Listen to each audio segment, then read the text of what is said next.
Sorry, Indian time. Hey. Hey, what's good, bro? Can you hear me? Yeah, bro, I can hear you. Okay, sorry, bro. There's a little bit of a internet connection on my side. But anyways, welcome to the Foxing Around podcast. I'm your host, Raymond Fox. I'm your co-host, River Thomas. Hey, we got another episode for you guys, ladies and gentlemen. We've got a special guest coming through in a few minutes, man. We're just waiting on him right now. But in the meantime, we thought we would just start and just kick it for a few minutes, bro. So what you been up to lately, bro? What are you doing right now? Bro, so I don't know what it is, man. I can't sleep at night. I don't know why. My hours are weird. The other night I slept Friday. I slept, I believe, 2 hours, and I was up Friday morning at 9 a.m. for that classroom I did. We'll tell people a little bit about the classroom session. You can tell them that after I tell my story. Yeah. So I woke up at 9, bro. I grinded work. I had a nap from 11 till 12, and I grinded work again all day. I went to volleyball practice. I came home. I didn't sleep that night. I didn't sleep until I don't know, man, 6 a.m. again, bro. So, and then yesterday, I don't know what happened, but yesterday I slept at 4 last night, or Saturday. I slept at 4 o'clock, and I slept like 12 hours. I slept until 4 p.m. And I was like, bro, like, what's going on? And I ended up having a nap at 10 p.m.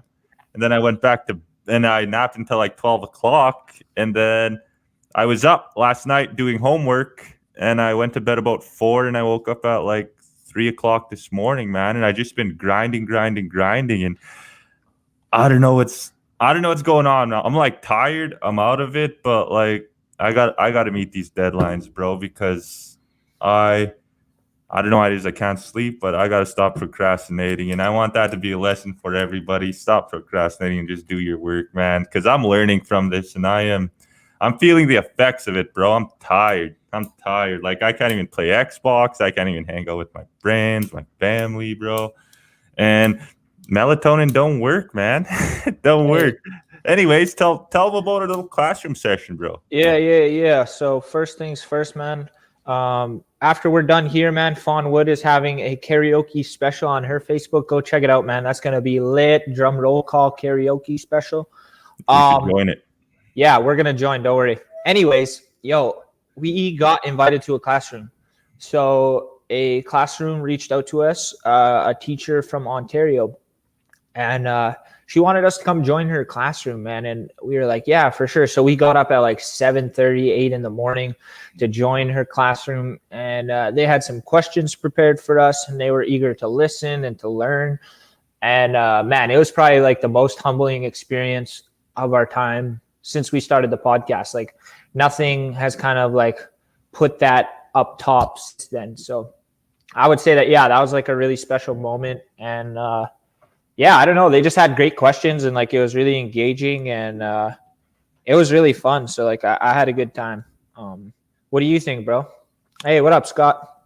It was dope, bro. It was dope. I mean, and they took the right measures to learn. You know what I mean? They didn't go to any of the whitewash history books, bro. They didn't go to like anything that could have been false news. They came straight to Indigenous people, and they learned from the source. With that being said, I'm not saying we know everything, and I'm not saying that our education triumphs the other, but like, they wanted to learn from a unique point of view of First Nations people, and that's what they got.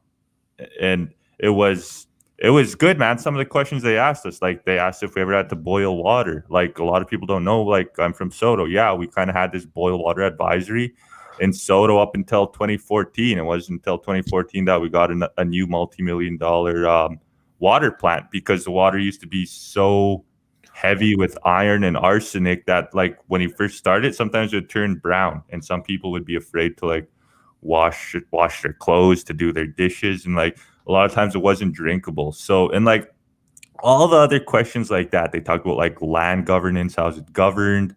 They asked us about our politics and bans. We told them about like the old ways that we learned. They asked us why we created the podcast and like how it was growing up. They even asked what was the role of woman, and we told them that, in short, man, women always been the bosses, and we got to go back to that. No choices. No choices were ever agreed upon unless a woman had say, and it was the elder woman who had final say. And we lost that, man. Due to contact, we lost all that, and I feel like that's why we're struggling as Indigenous people, is because we're using a system that's so foreign to who we are as people, right? And it's that's why it's kind of like we're just playing catch up. But other than that, man, it was so good, bro. It was humbling. The favorite point that we got across when they asked who's the most important person, man, me and Ray, we said it's you guys. We told the youth it was them. They were the most important. We said that we're sitting in a classroom with the future prime minister, future doctors, future lawyers, and they're going to change the world. And I hope that resonated with those children, because because it truly does take a community to raise a child, and those children, they deserve nothing but love, and they deserve to know the truth.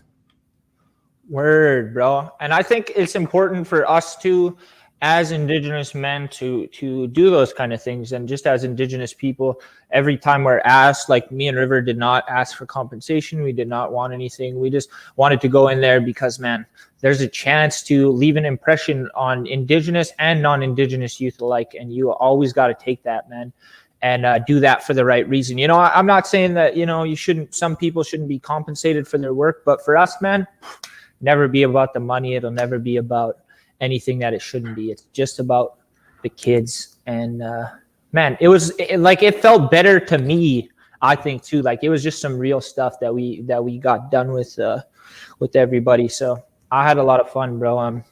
I know that yeah, it was early. It was way too early, bro. I was like dead tired, bro, but it was it was worth it. So yeah, bro, for sure. And like what you said, man, like, it ain't about the compensation. A part of that is because we're not experts. We're not experts in no way whatsoever. You know what I mean? Hey, yo, everybody, we got something special for you guys real quick, man. We had to hit up one of our homies, see what he was doing real quick. And he's releasing an album very soon, man. He's a super huge supporter of what we do here at Foxing Around, man. So, you know what? We're going to see if he wants to jam a couple songs for us real quick and come hang out, man. Let me introduce to you guys, man, NC's own, man, Joel Wood. What up, bro? How you doing? Hold Northern Cree. Northern Cree himself. Oh, let's see. Wow. Hey. What up, bro? Hey, hold up. Hey, can you hear me? Bro, I can hear you. Okay, good. What's up, bro? How you doing? Hang on, guys. Hey. Can you guys hear me? Yeah. Now I can hear you. Hey, man. My connection might be slow. Hey, hold up. Let's try. Just wait 1 sec. Can you hear us real quick? I can't hear anything, guys. I'm sorry. Oh, okay. Damn, bro. Right. We can hear him. We can hear you. Hold up. Wait. Hold up. Comment, River. Hold up. We're gonna try to keep this. Give us 1 sec, man. We're gonna make sure that Joel can. Maybe he's gonna come back in, man. Hopefully, Joel comes in, man. If you guys don't know Joel Wood is one of the lead singers of Northern Cree. He's putting out his own solo album, I believe, in like the next week or so, a couple weeks. And man, can this dude sing, man? He's got some crazy songs, man. I'm hoping that he can get back in here and share a song or two with us really quickly. Man, I can't wait to go to Vancouver, bro. This the internet's too unpredictable, man. Unpredictable. No doubt. But yeah, we're just here freestyling it, man, waiting for a few of our guests to come join in and hang out with us for a little bit. Bro, what do you think about like the anti-mask stuff going on right now, bro? Like, are you with it? Is it like foolish to you? What do you think? Uh, more more harm can be done from not wearing a mask than it can from taking an extra 5 seconds out of your day to put a mask around both ear loops and walk around. Plus, it's winter. It's cold, man. That keeps you warm. And like, if if if people are wrong about mask stuff and you're wrong, then you're just gonna feel discomfort. That's the only downside of it. If and if not, then you can kill somebody by not wearing a mask, man. You know what I mean? So like the benefits outweigh the cons of it. And like, man, you want to talk about your civil liberties taken away, man? Like, nah, bro. I ain't about it. I ain't about it. No, bro. I think that too, man. And like the funny part that I think about is like a lot of these people, it's like, okay, so you're for freedoms, right? And you're for people's, rights and sticking up for that at all costs. Like they're putting it in the way of like health and wellness and stuff like that. And so where are you guys at when indigenous issues like this pop up, right? When our rights are being infringed upon, when our freedoms are being taken away, and our entire life is threatened, right? I don't see you guys protesting with us. I don't see you guys sticking up for us. I see y'all quiet. I see y'all not doing a thing. So it's like, what freedoms are more important to you than others, right? Like, are your freedoms more important than others? And I guess they are from the way that they're acting, man, which is kind of whack. But that's just my take on it. That's the one main thing that I see, man. That's just whack. Bro, keep in mind the clean water though, bro. Like that's the thing. Clean water doesn't only affect us as indigenous people. It infects the whole population, everybody on Turtle Island, everybody in the world. We need clean water. So whenever our clean water is being like infringed upon, whenever it's our land being taken away, whenever there's pollution, people don't want to stand up for that. Like it does make sense. Like where's your head at? You know what I mean? Like, where is your head at? Just wear the damn mask. Yeah. Wear the damn mask, man. That's all I could say too, bro. How come we aren't together, man? Me and River are I'm out in BC right now. River's still at the studio in Old, so we're just not in the same place for right now, but it's gonna happen. Yeah, I think the mask thing is super stupid, bro, and it's pretty frustrating. But what can you do, man? You can't tell people what they want to live by, I guess. But I find it pretty pretty inconsiderate. There we go. Xander's dropping the real grade. That's the real info. Yeah, Riv has school every day. I got the real easy online classes that I took care of, so not too hard. Matt, what do you think like we can do moving forward to like help indigenous creators? Do you know what I'm saying? Because man, this is one thing that I find like discouraging. Is that we as indigenous people are like starting to commit a lot of lateral violence on our content creators, and people that are like breaking through to other media streams. And it's like getting to be the point of like, man, like these people are going to want to stop doing what they're doing because of all the lateral violence and all the backlash that they're facing. You know what I mean? So I don't know like what you think, but I think, man, like we need to start educating people on like, man, let's work together. Let's not, you know what I'm saying? Because we're going to shut ourselves down before anybody else does. Yeah, bro. No, I know what you mean, man. It's a shame, man. Like we said it time and time again, man. Regardless of what you do, you could be the most loving, caring, almost perfect person in the world, man. Somebody's still gonna say something negative about you, and what that is, that's a reflection of who they are and how they express themselves and how they perceive the world. That's where that negativity spews from. It doesn't spew from what you do and what you say, regardless of how good you're trying to do. But at the same time, there's a fine line that we have to navigate as Indigenous people. There's a fine line that we have to figure out what that line is first, and Yeah. how does one navigate it, and how does one cross it, you know what I mean? Because there's some things personally that I feel that shouldn't be done on social media, and this is just how I feel personally. But for example, don't ever sell medicines. Don't sell sweet grasses, sages, cedar, any sacred medicines like that. Those aren't for sale. And my parents, my cook, my mushroom, they used to tell me about these teachings. They used to say that was a gift to us from Mother Earth, and therefore we should gift it to others.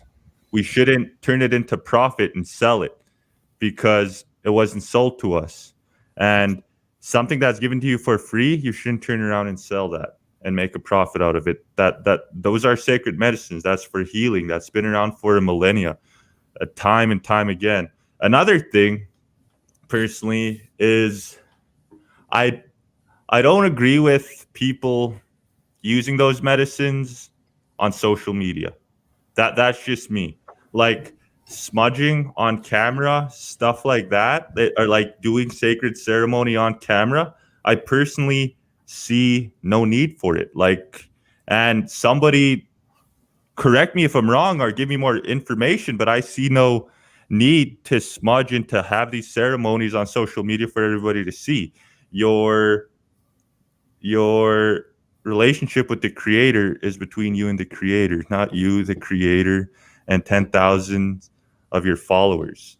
Do you know what Yeah. I mean? No, It's I get that so to a point. strange. Yeah, I think, It's like so I said, strange. at the end of the day, it's like there's some things, that we should draw the line on and that we shouldn't draw the line on. But it's tough for us as people to decide for other people where their thresholds are, But me personally, I agree with exactly what you're saying. There's certain things that should not be shown on social media. But if we're going to continue to judge and bring down content creators, like I said, it's going to become to where they're not going to want to do it anymore. And I don't blame anybody, and I don't think that we should be the ones to tear them down. You know what I mean? Like, because too often we're not even letting these people get canceled or letting them get ridiculed or anything like that, because we're the ones doing it first.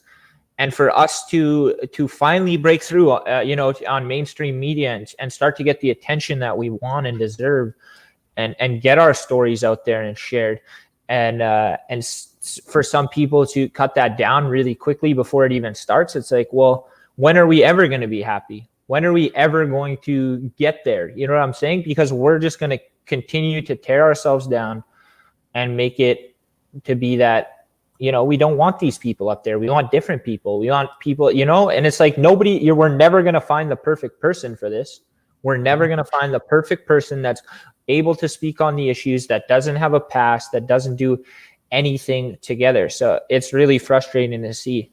But you know what? We will survive. In the meantime, oh man, I think we got a guest here, ladies and gentlemen. For y'all of you that don't know, man, like we said, Mwalim, the funky professor. He's an actual professor. He's a musician, man. He's Afro-Indigenous, which is super important. It's super huge. We want to get all of his perspectives on that. But I'm just going to go ahead and see if he's ready, man. Ladies and gentlemen, Mwalim.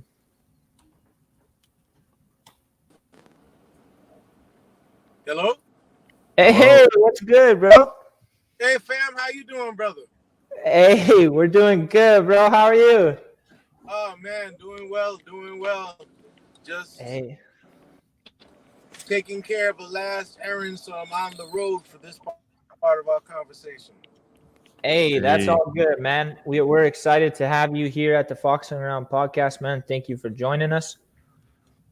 Oh man, thanks for having me on, man. I've been tuning in and listening and watching, and enjoying. So I'm really excited to be on, be part of the Yeah. conversation. Hey, thank you so much, man. If you guys don't know, man, Mwalim was one of our first guests that actually he sent us an email and he said that he had been watching our podcast and he was interested in coming on. And after we had one little like 30-minute conversation, we were like, yes, got to do it. Got to have him on because he's a very interesting guy. And we're super excited about this conversation. First things first, Mwalim, I want to know what you've been up to, bro. Like COVID, as a musician, as a professor, like COVID must have slowed you down a little bit. What's that been like? It didn't really. It's funny. It didn't really slow me down. It just made me change directions of how I was doing things because a bunch of weird stuff happened. Like I had a novel that actually came out in February, and the entire promotion tour for the novel obviously got shut down and got redirected to being a lot of like virtual events as opposed to in person. But as a musician, what I found was that it led because I'm a primarily more of like a studio musician.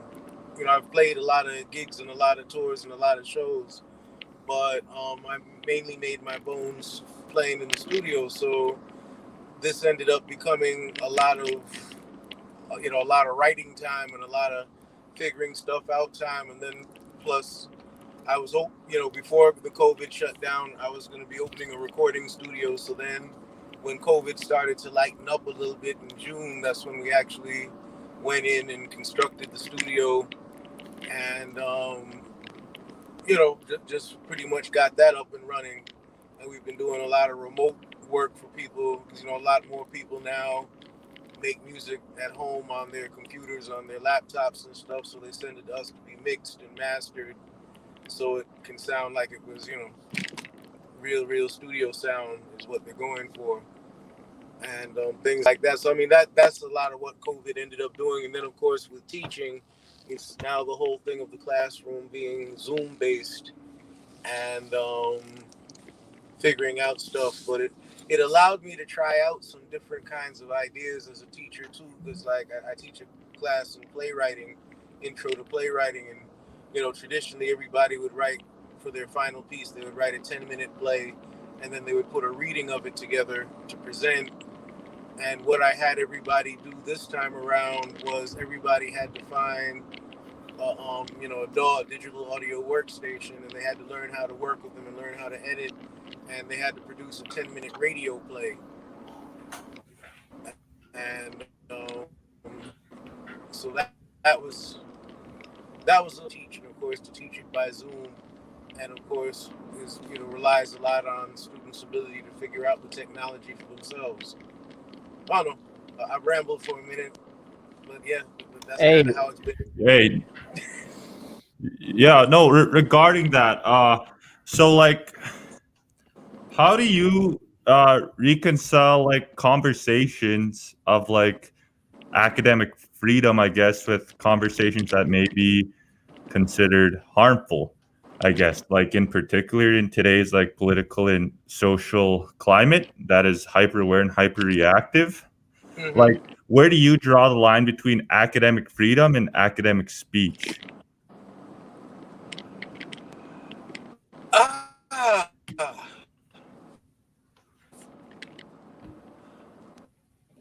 I guess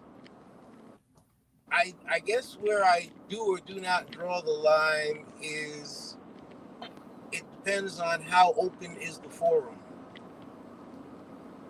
If we're only giving a forum to one set of ideas or one point of view or one perspective, then yes, that is open forum to everything so that you can even look at the other side and see exactly why is it flawed or what is flawed about it or what might not be flawed about, if you're giving, I think that's where, when we talk about the academy, that's the piece. And of course, the big problem is that the academy became a tool of the colonizer, and that goes all the way back to when the Greeks stole all that stuff from the Egyptians. So, when you're dealing with the academy and the tool of the colonizer, you're already dealing with political perspectives that are potentially harmful or destructive. So it becomes then a matter of how open is the forum in, say, the modern academy. I don't know if that makes sense. No, that makes sense, bro. That makes sense. Hey, so Mwalim, man, for people that don't know, man, you have a pretty cool upbringing, man. Your mom was from Barbados. Your father is Mashpee. You spend a little bit of time in the Bronx and as well as in Mashpee. What's that like growing up in both of those worlds, man? As a young man and a young child, what's those situations like for you? It's funny you say, because I'm of that generation, that last generation that experienced Mashpee when it was Mashpee, land of the Wampanoag. Before it was, before it basically was, I guess you could say to some extent invaded and to another extent overdeveloped. So it's you have a different perspective of your tribe and your tribal community that way. But then when you lump into it that you had Mashpee, which was rather rural, and then you have the Bronx, which is the Bronx. People know about the Bronx. And you're growing up in the two places. It's funny because on the surface, you're seeing a big difference because you're seeing urban versus rural. You're seeing native versus primarily Black, Hispanic, and Eastern European, Jewish, and Italian. That was a lot of my community in the Bronx. So you see, on one level, you're seeing those differences, but then on another level, it's interesting because you're seeing how communities are similar and how, it's funny when we think about tribal, again, when you think about the colonizer, tribal is almost exclusively applied to Black and brown people. And we don't stop and think about the fact that Eastern European people, Judaic people are tribal people. And when you grow up around people who are from Poland and from Germany, but they also have the entire concept of Judaic principle and tradition, and that they have an affinity to the tents and the tribes, the 12 tribes of Israel and so forth, and how this governs their interaction. It's funny to find how similar the points of view are. And but then you have the other cross section where you realize that Barbados was a colony of Britain, and you have people who were originally brought there as slaves, and then Britain decides that they're going to exit Barbados, and they leave the people who had been the slaves now as the people to run this colony, and this colony then becomes an independent country.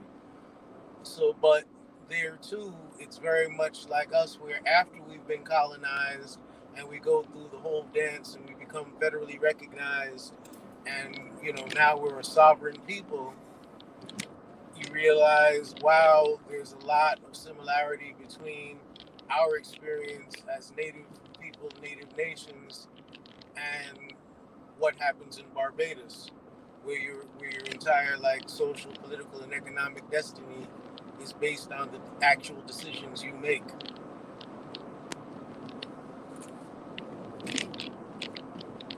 Damn. Yeah. Can you hear me?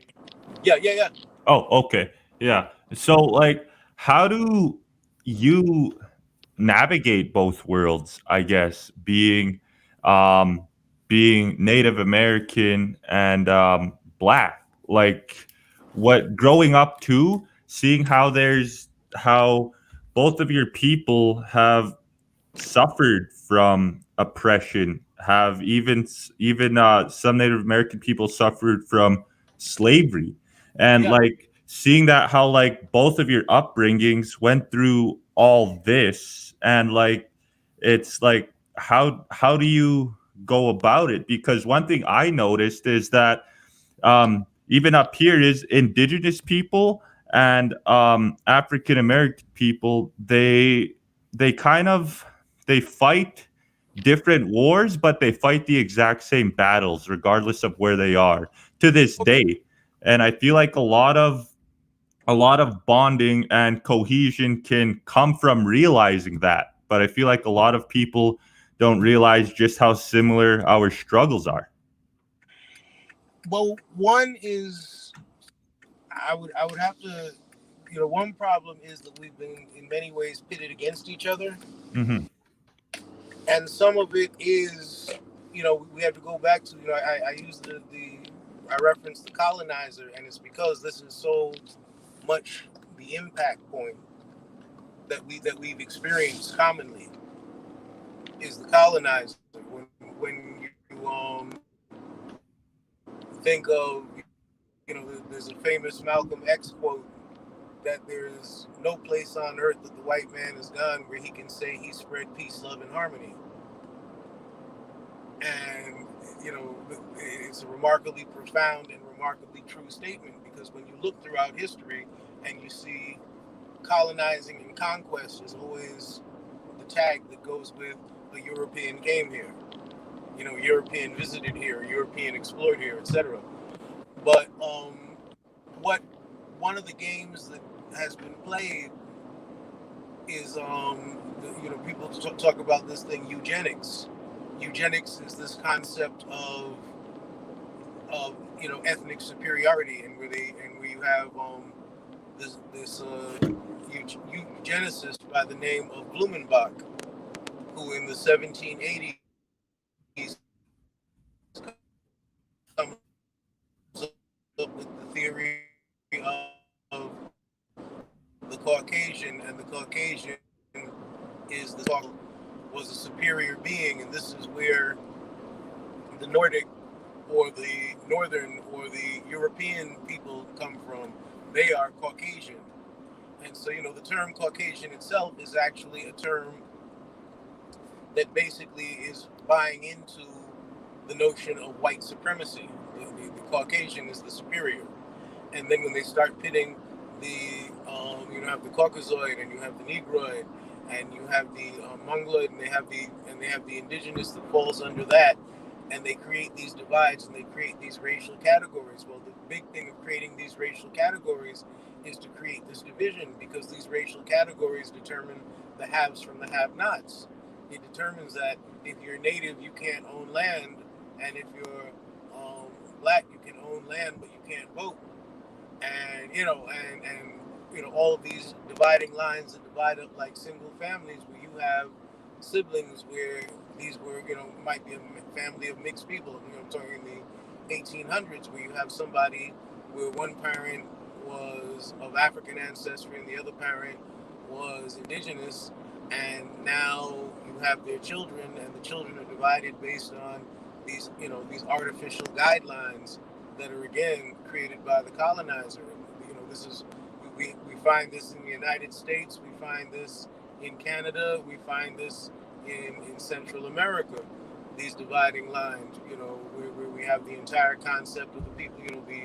You have the First Nations, and then you also have the people who are the Métis, the mixed, and the Maroon, as they would refer to them, in the Creole, as they call them in the Caribbean.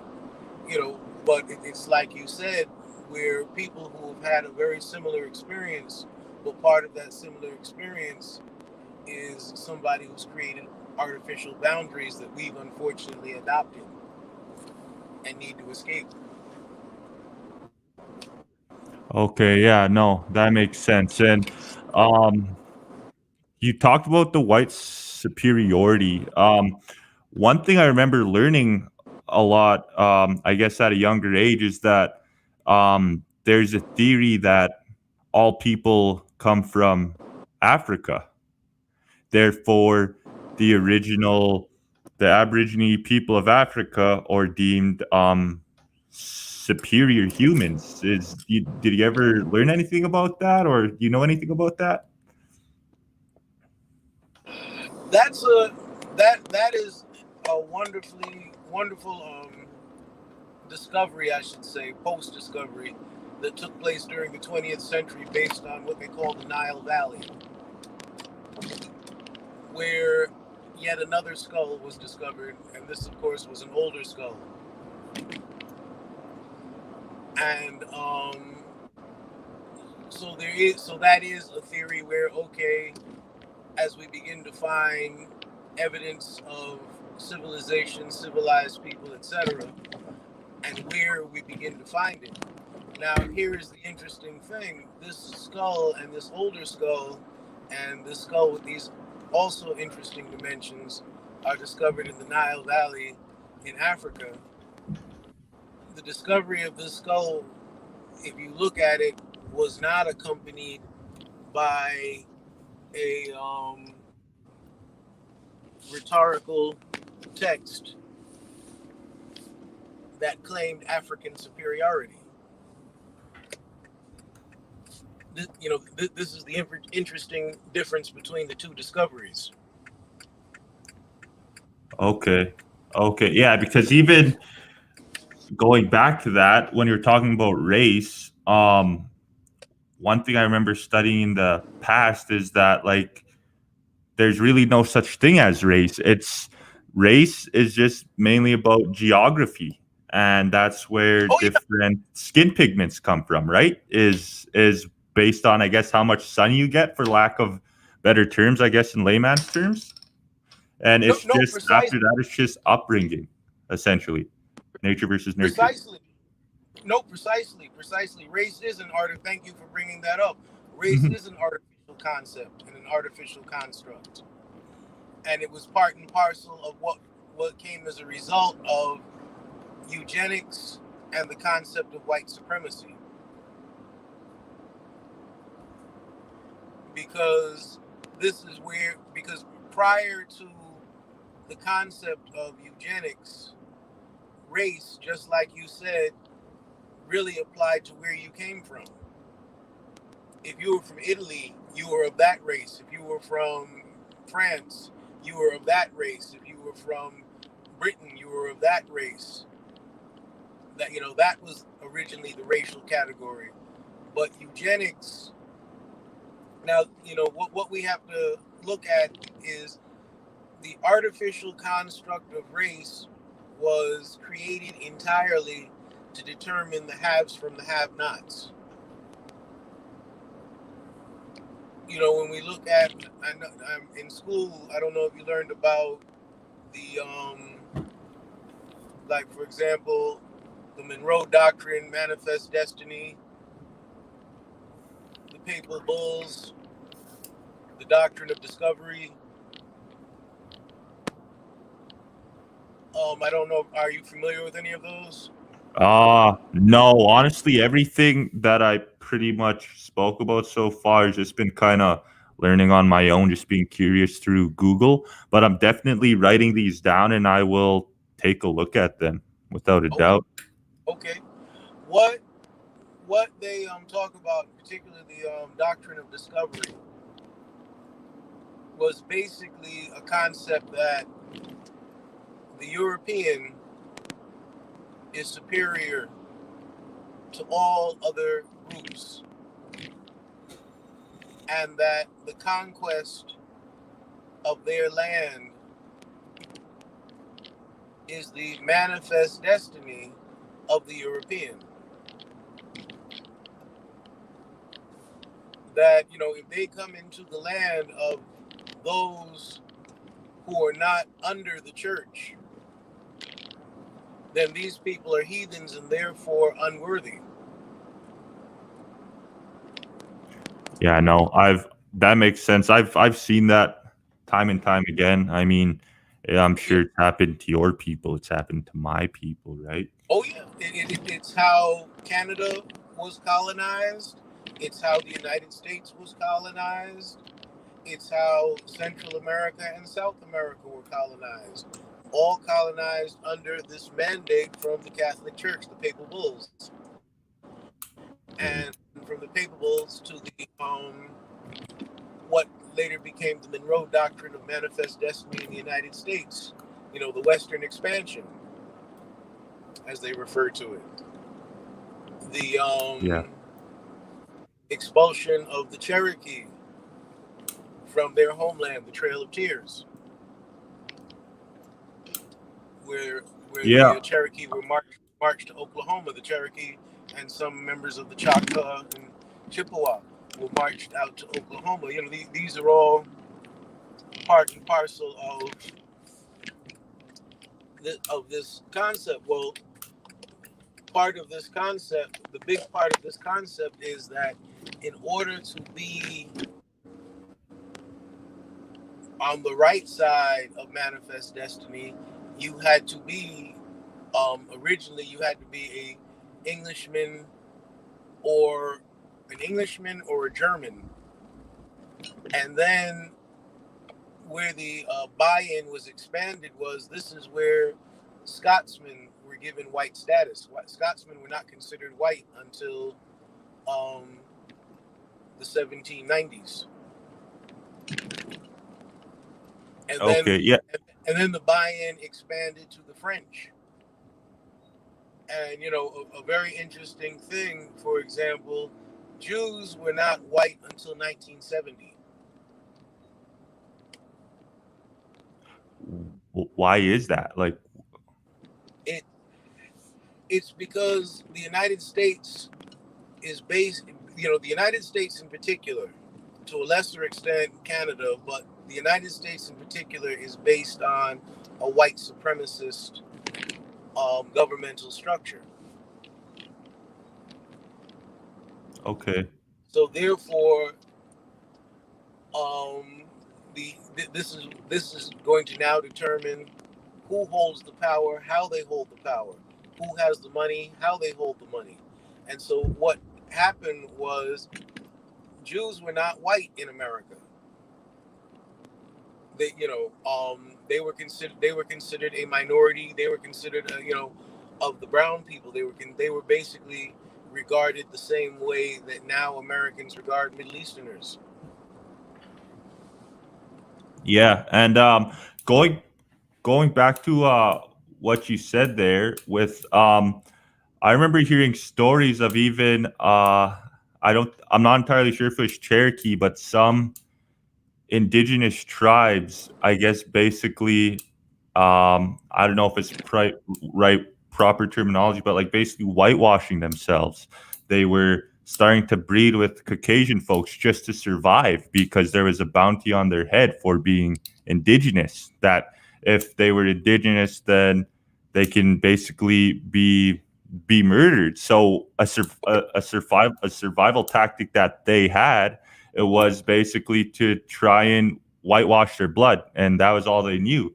And going forward today, it feels like it's starting to kick them in a butt because now blood quantum is suddenly a thing, right? It depends on the tribe, because what happened is you ended up with a lot of tribes that mixed with white. You ended up with tribes that mixed with black. And the interesting thing is that blood quantum oftentimes only became a question when it was somebody mixed with black. When you haven't lived until you've seen a green-eyed, red-headed Indian at a tribal council start questioning one of their dark brown skinned, kinky haired cousins who shows up. And This is sometimes the unfortunate. Here again, it goes back to one of the old laws on the books in the United States was the blood quantum rule, and the blood quantum rule broke down to one drop makes you whole. The one drop being that you could have if you had a great great great great grandparent who was black, then you are black. That's the law in the United States. And so what happens is you could have, according to that law, all the grandparents in between could be indigenous, but that doesn't matter. According to the concept of blood quantum. But we have a saying in the United States. The only things you measure with blood quantum are Indians, horses, and dogs, and you end up killing all three. Damn. Yeah, it's powerful. Yeah. So going back to that, like, what were some of your struggles, I guess, growing up Native American? Like, did you see the res quite a bit? Were you often in the city? Were you engaged with your traditions? Did you have that cultural upbringing? Was that um, something that you were, I guess, gifted enough to experience?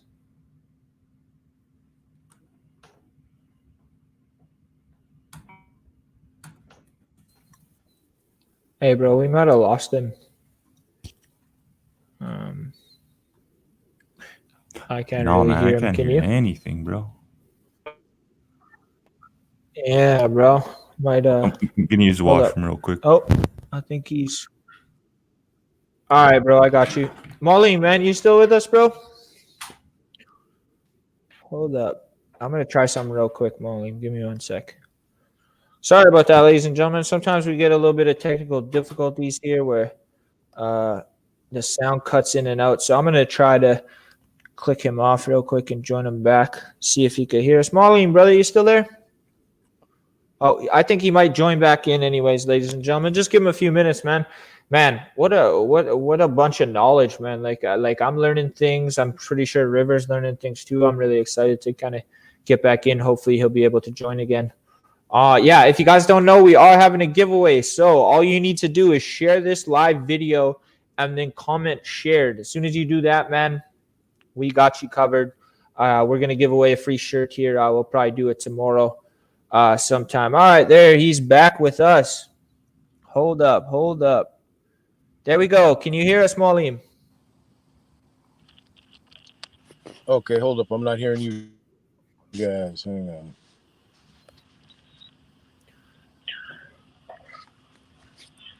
All right.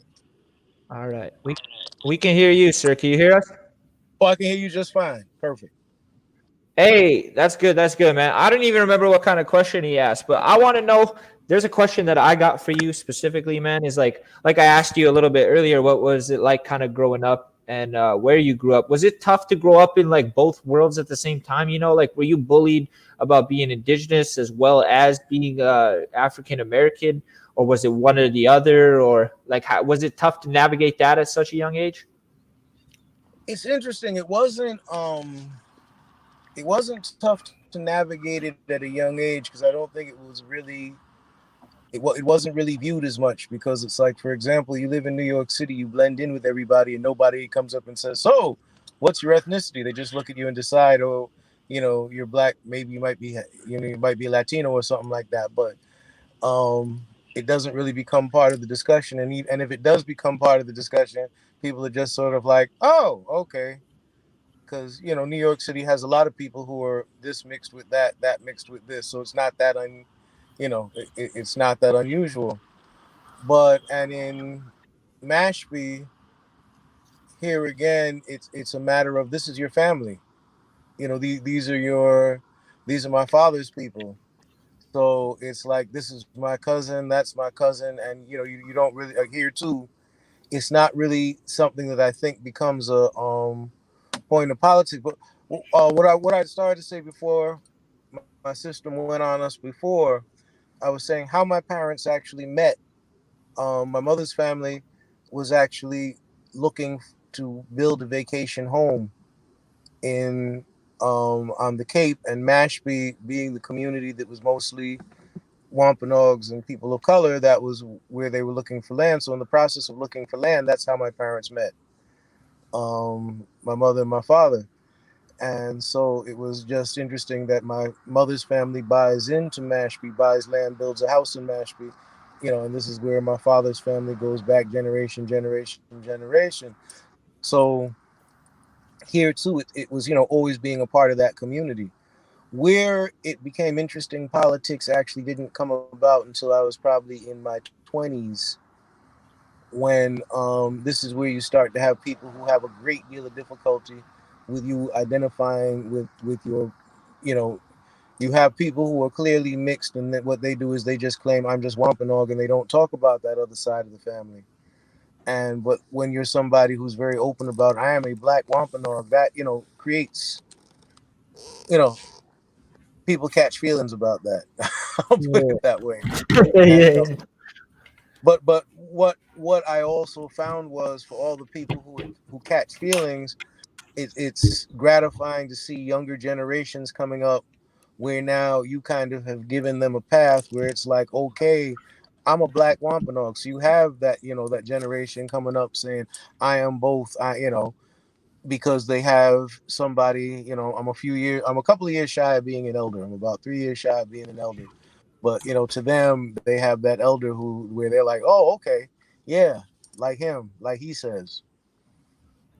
Hey, that's dope. That's dope. I think that's really important too, as somebody that maybe confused about themselves, to have somebody like yourself to kind of tap into. That is super proud. We haven't really talked about your music too much, man. I want to know, where do you get the influence from that? Is that deeply just the Bronx, or do you also, is indigenous kind of perspectives also shape your music? Because man, you are talented. You've got some out there stuff that's different, that people don't really hear every day, that uh that makes the soul tick. You know what I mean? So tell me a little bit about your music, and where the early influences came, and how you made it to what it is today. All right, yeah, yeah. My music, I would say that's more so my mother's side of the family. Um, 5 generations of musicians on that side. All in my grandfather actually came to this country. He originally came. His father sent him to this country to study medicine. He instead broke out of school because he wanted to do music. So he became a band leader and an arranger. He was a recording artist with Decca, and then with Southern Records, and was part of the whole Brill building scene for a number of years. And then um, my mother sang opera, and so my music influences are jazz and classical. My back, I shouldn't say influences, but I should say, my roots or my background are like jazz, classical. But then I would definitely say, as I got more to my teenage years, definitely some of the Eastern songs and the drum became part and parcel of the sound. And then there's a musician artist out of Connecticut, Mixa Sean Rosie, who really opened my eyes in terms of one of the things that he helped me, that he pointed me to, and I started doing it as a research project and found, wow, he was spot on, is the fact that the blues is actually a African native composite form of music. When you listen to the blues, you're listening to, if somebody took an Eastern song, an Eastern stomp dance melody, or an Eastern crow hop, and sang that over a shanty drum rhythm, that's the blues. So, would you say the blues is like the father of modern music? Is that where all modern music is derived from? I would say it's the purest form of, it's the purest, when they talk about American music, it's probably the purest form, or one of the purest forms, because it's the marriage of two, it's the marriage of two, although indigenous to two different lands, it's the marriage of two indigenous forms. Okay. So, I guess do you listen to any like new music today? Because even I Oh yeah. noticed there's a lot of like there's a lot of blues, jazz samples and references in a lot of hip hop music today. And Oh some of yeah. the greatest songs are with like that. For example, like are you aware of Kendrick Lamar? Like Kendrick Lamar is my favorite artist without a doubt. Like that's the goat to me, right? And Yeah, seeing yeah. him, it's like in his album, especially To Pimp a Butterfly, there's so much samples of classic blues and jazz, and like Oh the yeah. the way that he can mix it up and turn it into like something so beautiful with his music. It's like who are some other artists, I guess, that you listen to, and like, do you like Kendrick Lamar for that instance? Oh, I love Kendrick Lamar's music. I'm also a fan of J. Cole. And Hey, my son is a hip hop artist. And so he's turned me on to a lot of the younger folks and a lot of what they were doing. I thought the passing of Juice World was tragic, especially losing him to drugs, because I was a very, very talented young man. We lost a very talented songwriter with the departure of Juice World, last December. And so yeah, no, I listen to a lot of, especially, my son and I, we share music, and one of the things that we found to be a very funny parallel was he one day is playing this artist for me named Little Tracy.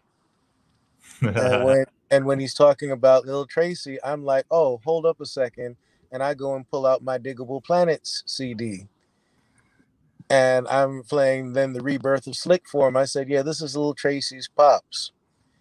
And one time he and I are on a car ride, and he played some Little Tracy for me, and then I pulled out the Diggable Planet CD Blowout Comb. So we were like listening back and forth between Little Tracy and Butterfly, his father, and just listening to. You can hear the places where his father's influenced him, and you can hear the places where he's, you know, encountered a point of musical departure, and that's the beauty, I would say, of when you have the father son connection in music, or that parent child connection in music. Because I remember when he was 13 was the first time he said to me he was really interested in doing stuff with hip hop and rap. And my son's mother still lives in the Bronx.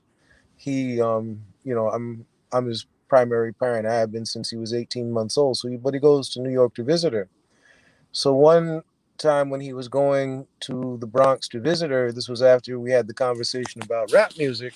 I told him, okay, so when you go visit your mom, I want you to go to 1520 Sedgwick Avenue and take a picture in front of the building.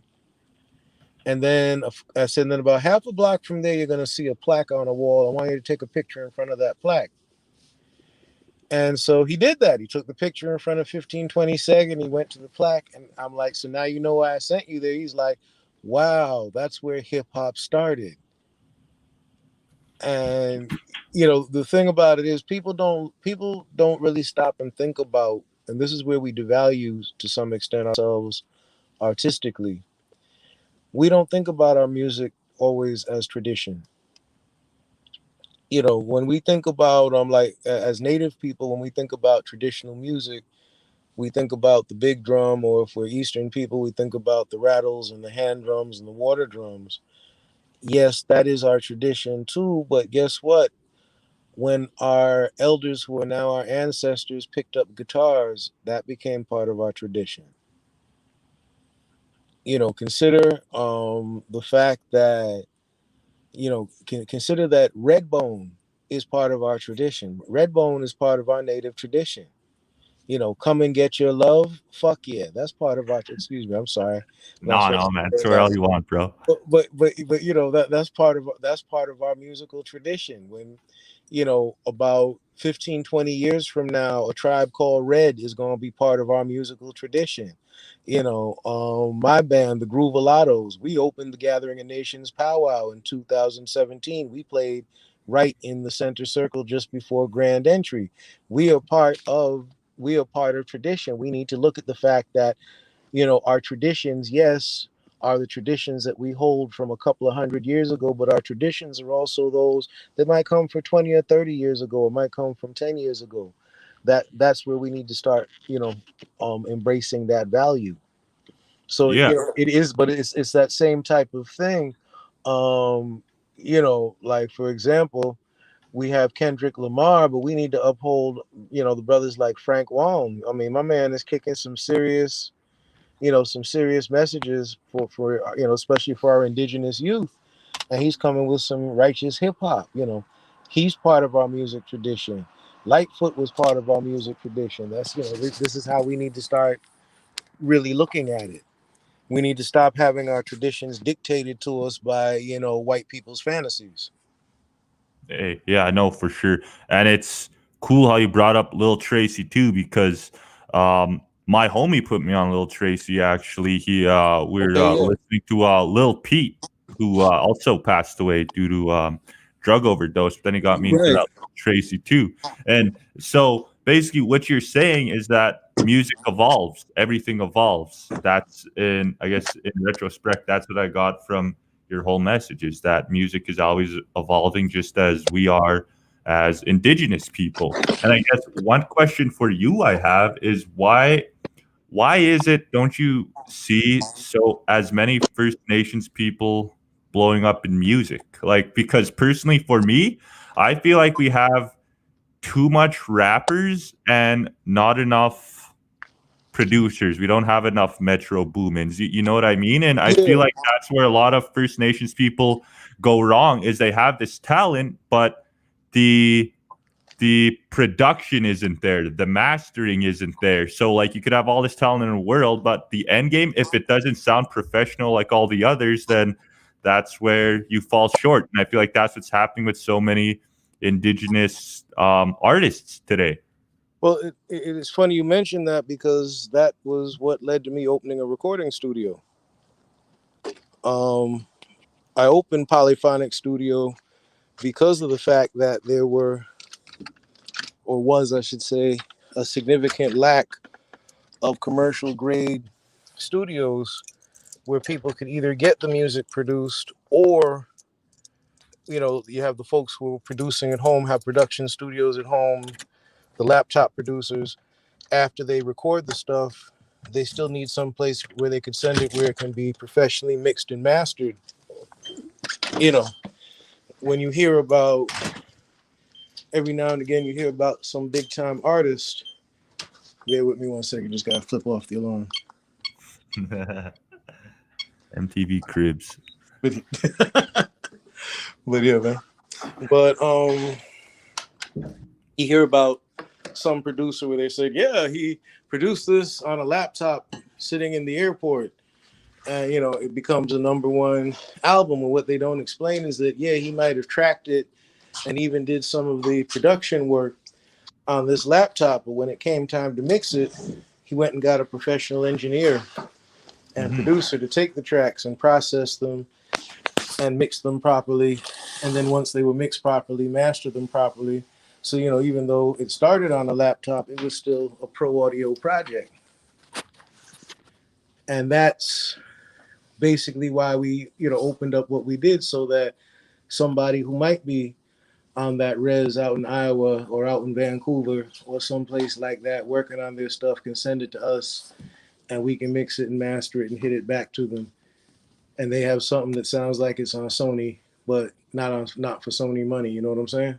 Yeah, yeah. But exactly that kind of thing. It's the problem is, like, for example, and this is not to call out anybody negatively, but we've got 3 native labels that have worldwide distribution, but the types of music that they'll deal with or that they'll release, or the types of artists that they'll release, are very limited. They basically specialize in powwow circuit artists. Mm-hmm. And this is not, and again, this is absolutely no disrespect to, these are brilliantly talented musicians and artists, but there's more to our music than that. Yeah, without a doubt. And the connections are such. I know, reservation radio stations will play hip hop, they will play punk rock, they will play virtually any if it's a decent sounding record, Res Radio will play it.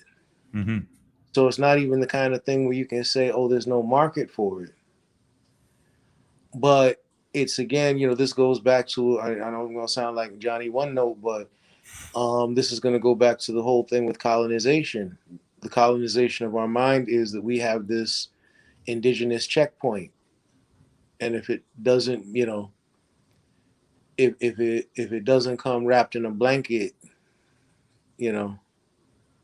or if it doesn't come preceded with the John Ford style Indian speak of the pitch, they're not really feeling it. Yeah. So basically, it's all about fuck the system, essentially. Yeah.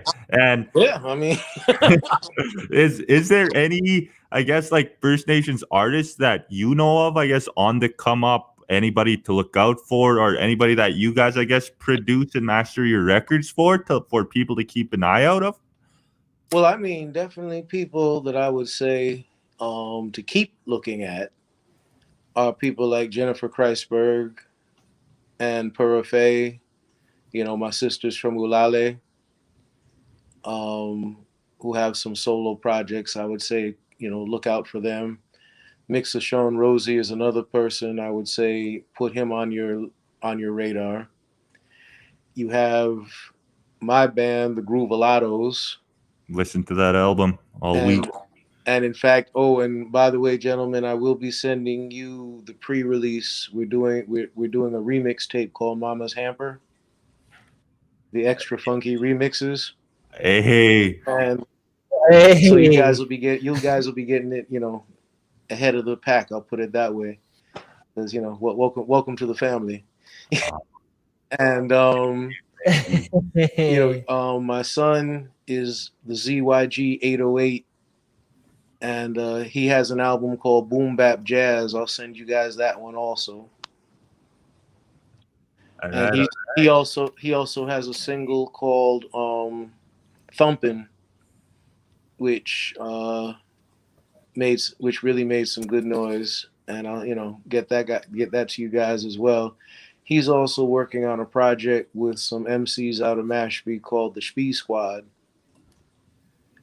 And they're basically like Mashpee's answer to Wu-Tang Clan, I guess is the best way to put it.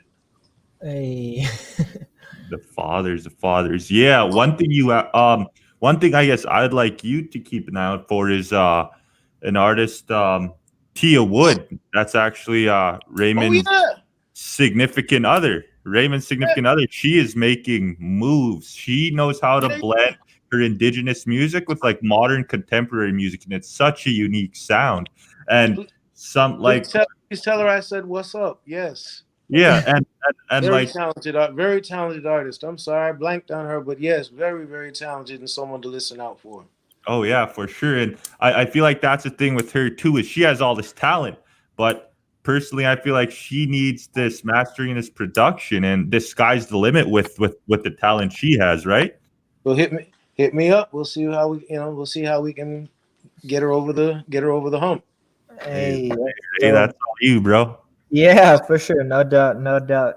Hey, so when you got nominated for the Grammys, bro, what was that like? Was that like I know, because we're kind of talking a little bit about anti-systems and stuff like that, and what was that like? Was that like a happy thing? Was that like a good acknowledgement, or was it just kind of like what did it feel like? It was a little surreal, honestly. How it happened was a little surreal. That it happened was a little surreal. And the funny thing that everybody that we ended up encountering after it sort of confirmed is, you know what? Getting the nomination is actually even better than winning. And, it's kind of true, because when you see somebody who's actually won a Grammy, you're seeing somebody who basically spent a minimum of $60,000 in marketing. Them or their label. Oh Yeah. yeah. when you see the person who actually won. But when you get nominated, it's because it means the Recording Academy listened to your product and was like, yeah, Yeah. Right. No. Yeah. you Well, know. So that was that was like I said, but it was a surreal feeling. And the funny thing was, um, we came out with the album, and it was really funny. We have this album out. It has a national radio campaign, and at the same time, we have trouble getting gigs in our local area. So we came up with an idea where, why not just play out in the street? And so we were literally rocking the streets out in Provincetown on a regular basis. And the funny thing that we learned was you make more money playing on the street than you do playing in a bar. In a bar, you play for 3 hours and you get about $300 and you might get like free beer. mm-hmm. You play out in the street, you're getting about $300 an hour. Oh, wow. Damn. Damn. And so it's it's a different kind of vibe. But what we also found was because we were playing in a tourist area, we're playing to an international audience, and people were actually buying our CDs out on the street. And what we found was that was the big momentum behind us getting nominated. Was playing on the streets in the summertime in Provincetown. Oh yeah, yeah, and like that's terrific marketing, I guess. Like because not everybody's gonna go to a bar, right? But everybody's gonna walk down the street to get wherever they have to go, and Oh yeah, they're gonna stop and they're gonna hear the Groovalados. You know what yeah. I mean? So without a doubt, and on top of that, one thing is like, how do you personally feel about the Grammys? Because like it seems like the Grammys, especially today, it seems like honestly it doesn't make any sense to me. It seems very, I don't know if it's like whitewashed or what it is, but like when you snub Kendrick Lamar for album of the year and you give it to Macklemore, when you snub The Weeknd for artist of the year, album of the year, when like they're very deserving, it's like without a doubt, like it's amazing to be nominated at, but like to win it, that just seems like all politics. It seems like It is. you have to conform of somebody's idea to music, and I don't know who's pulling the strings, but like that's when I was just like I kind of like steered away from the Grammys after like those major things happened and after all those snubs happened to these brilliant artists who were deserving of these. And I'm sure the Groovalados are like deserving as well, but once again, you guys didn't win, right? We didn't have that kind of marketing. It's like I said, like you said, the politics, but it comes down to politics and marketing. What we have to remember with Kendrick Lamar is he, the year he won, he did a performance that offended a lot of people. Mm-hmm. So they can't reward that by letting him win again. You know what I'm saying? Yeah. But the nomination is where the democracy of the entire thing ends. That first point of consideration, because that's the last place where your work is being judged on its merits. And after that, it's really a game of who can get more attention for their record from the voting body. And this is when I don't know if you get a chance to see the Grammy edition of the of Billboard magazine. But Billboard magazine always does an edition of Billboard magazine, and the entire magazine is Grammy nomination ads. Damn. Well, a full page ad is about 12 grand. Damn. I see. One Yeah. magazine, one edition. I'm sorry, I don't have 12 grand to buy a one page ad in Billboard magazine.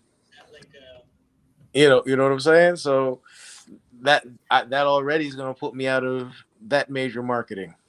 Yeah. Yeah, no, You know, it's the funny thing that I learned years ago is that you have the music industry, and then you have the music business. And a lot of people don't realize that they're actually two very different things.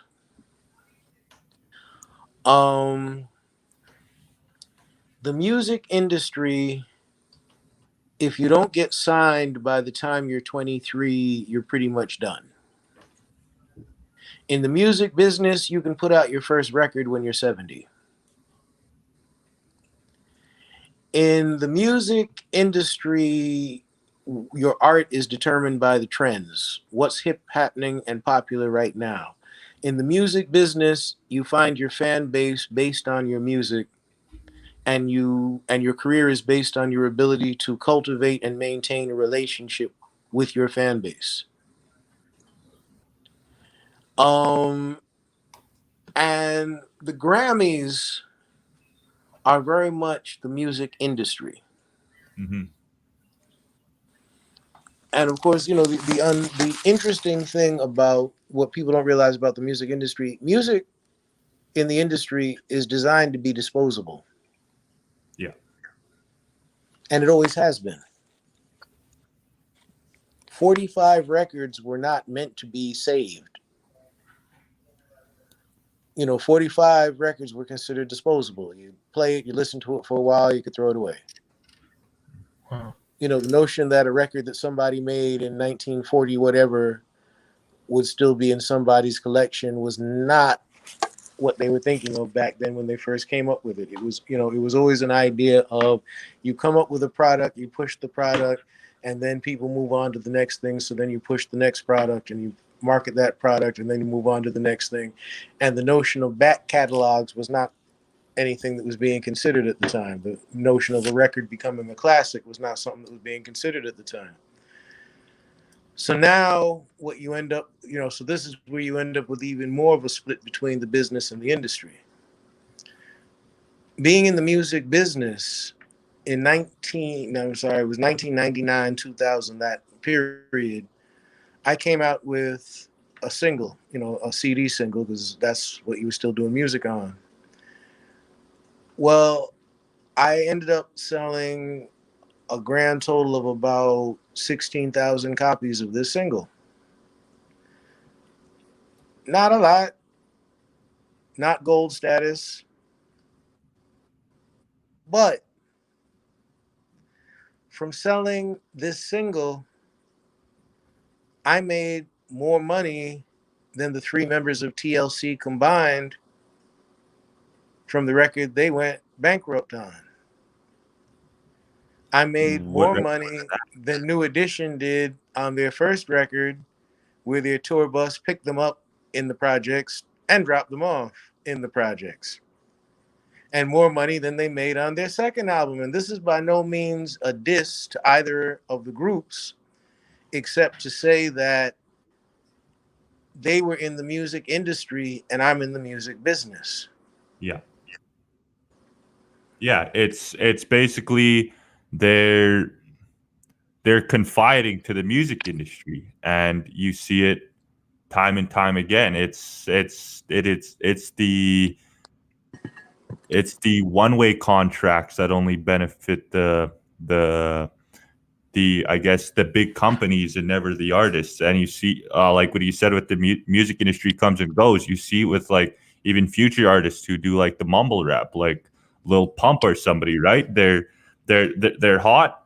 They say whatever is relevant to stay hot, and then they're off again, and nobody ever hears of them. And like J. Cole basically sunned Lil Pump, and he basically predicted his whole career. And like, where's Lil Pump now, right? And J. Cole's going to be one of the greats. And even on top of the music business, there's actually been a lot of tweets lately that Kanye has been tweeting. I'm not too sure if you follow Kanye, but he's basically saying how we have to take back the rights of our music because all these contracts we're signing, we're not getting what we're worth. Mm-hmm. Well, I mean, it goes to another difference. There's a difference between being a hip hop artist and being a rapper. Mm-hmm. J. Cole and Kendrick Lamar are hip hop artists. Lil Pump is a rapper. You know that's you know that's the difference. It's the difference between and then there's also the difference between you got people who are rappers and you got people who are MCs. A rapper is somebody who has a routine and they get up on the mic and they give their routine over the beat and then they get off the stage. Mm-hmm. An MC is the person who can actually control the crowd, can actually interact with the crowd. After they kick their rhyme, they can actually introduce the next artist up. That's an MC. And Lil Pump, like you said, it's funny. He does whatever he needs to do. Lil Pump played himself. Lil Pump decides he's going to endorse Donald Trump. And and how does he get double played? Donald Trump introduced him as Little Pimp. The video's all over YouTube. Look it up on YouTube. He said, and you have Donald Trump. Yeah, have him. He's a big star. You've all heard of him, right? Yeah, where is he? Where is he? Oh, there he is. Yeah. We have coming up. Bring him up here. Bring him up here. Yeah, we have Little Pimp. Yeah, Little Pimp.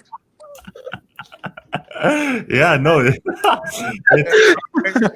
I'm like, maybe he should change his name to Little Bitch. I don't know.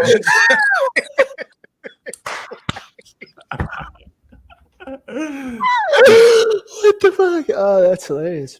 It's crazy how coerced and how knowledgeable you are even about like present music, present artists and everything. Who are some of your inspirations though, like growing up with your art and everything? Like where did your inspiration come from? Oh, so many directions. I mean, like I said, my grandfather was my first piano teacher.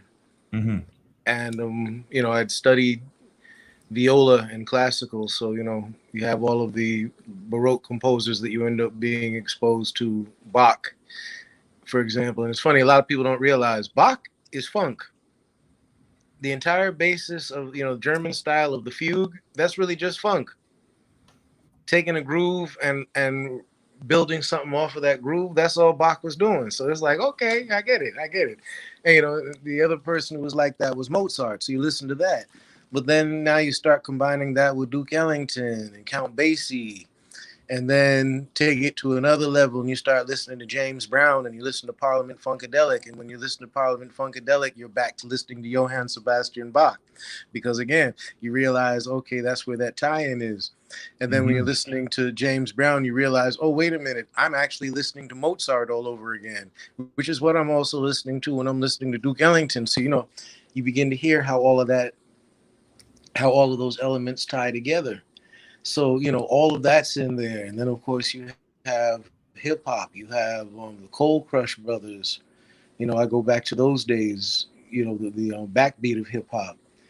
And I remember I was I think a freshman in high school, finishing my freshman year when Run DMC first came out with Sucker MCs and It's Like That and stuff like that. So, all of that plays into it, the entire, if I said what my hip hop is, I'm definitely of the boom bap school. I went to high school with MC Search and Slick Rick and Dana Dane. Those were my classmates in high school. And so hearing, when realizing I heard Lottie Dottie in the lunchroom before it was a record. And that becomes parts of your element. I was a session player for Jazzy J when he had Jazzy J Studio in the Bronx. So there are bits and pieces of my keyboard playing on different, hip hop classic records because I was fattening out a sample or something like that, So bits and pieces of all of this, I guess you would say, play into my influences. I remember, the first time I heard Planet Rock, and when you realize that, wow, this is a record that's just really taking your head in a different direction, and not realizing that this record that's taking your head in a different direction is going to become the influence of like 3 regional genres of hip hop. All because somebody just takes a drum machine beat with boom, boom, boom, boom, boom, boom, boom, boom, boom, boom, boom. It becomes a Miami bass sound, and then slowed down becomes a chopped and screwed sound in Texas. So so all of that is, I guess you could say, the foundation. And for me, it's always been a lot of musicians just sort of lock into their era and say, yeah, my era was the best. But it's really, as a musician, especially as a creative person, it's really important to listen to and interact with what the young people and what the young musicians are doing and what their concepts are. Because it's one thing to sit and say, oh, your music is garbage, your music is garbage, your music is this, your music is that. And the problem is, yeah, there is a lot of new music that's garbage, but at the same time, there's a lot of new music that's really good, and there's a lot of new music that, what if maybe an older cat said to them, try this, and this would, you'd have a banger here. Sometimes this is the kind of thing that happens. I find when my son and I work together.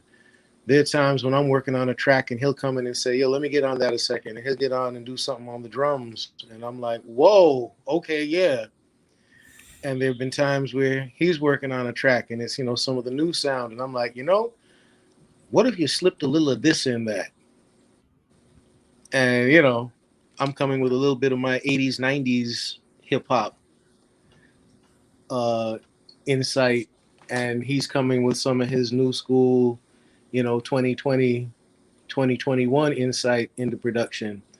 And like, for example, the project I'm going to be sending you guys, Mama's Hamper, he and I collaborated on the production on that. So you're actually getting a little bit of the old school and the new school, side by side on that. And, one of the things for this project is really healing because the partner who co-founded the Groovalados with me, Eddie Ray Johnson, who was the co-producer on the Ask Your Mama album, he passed away at the end of June from diabetes complications.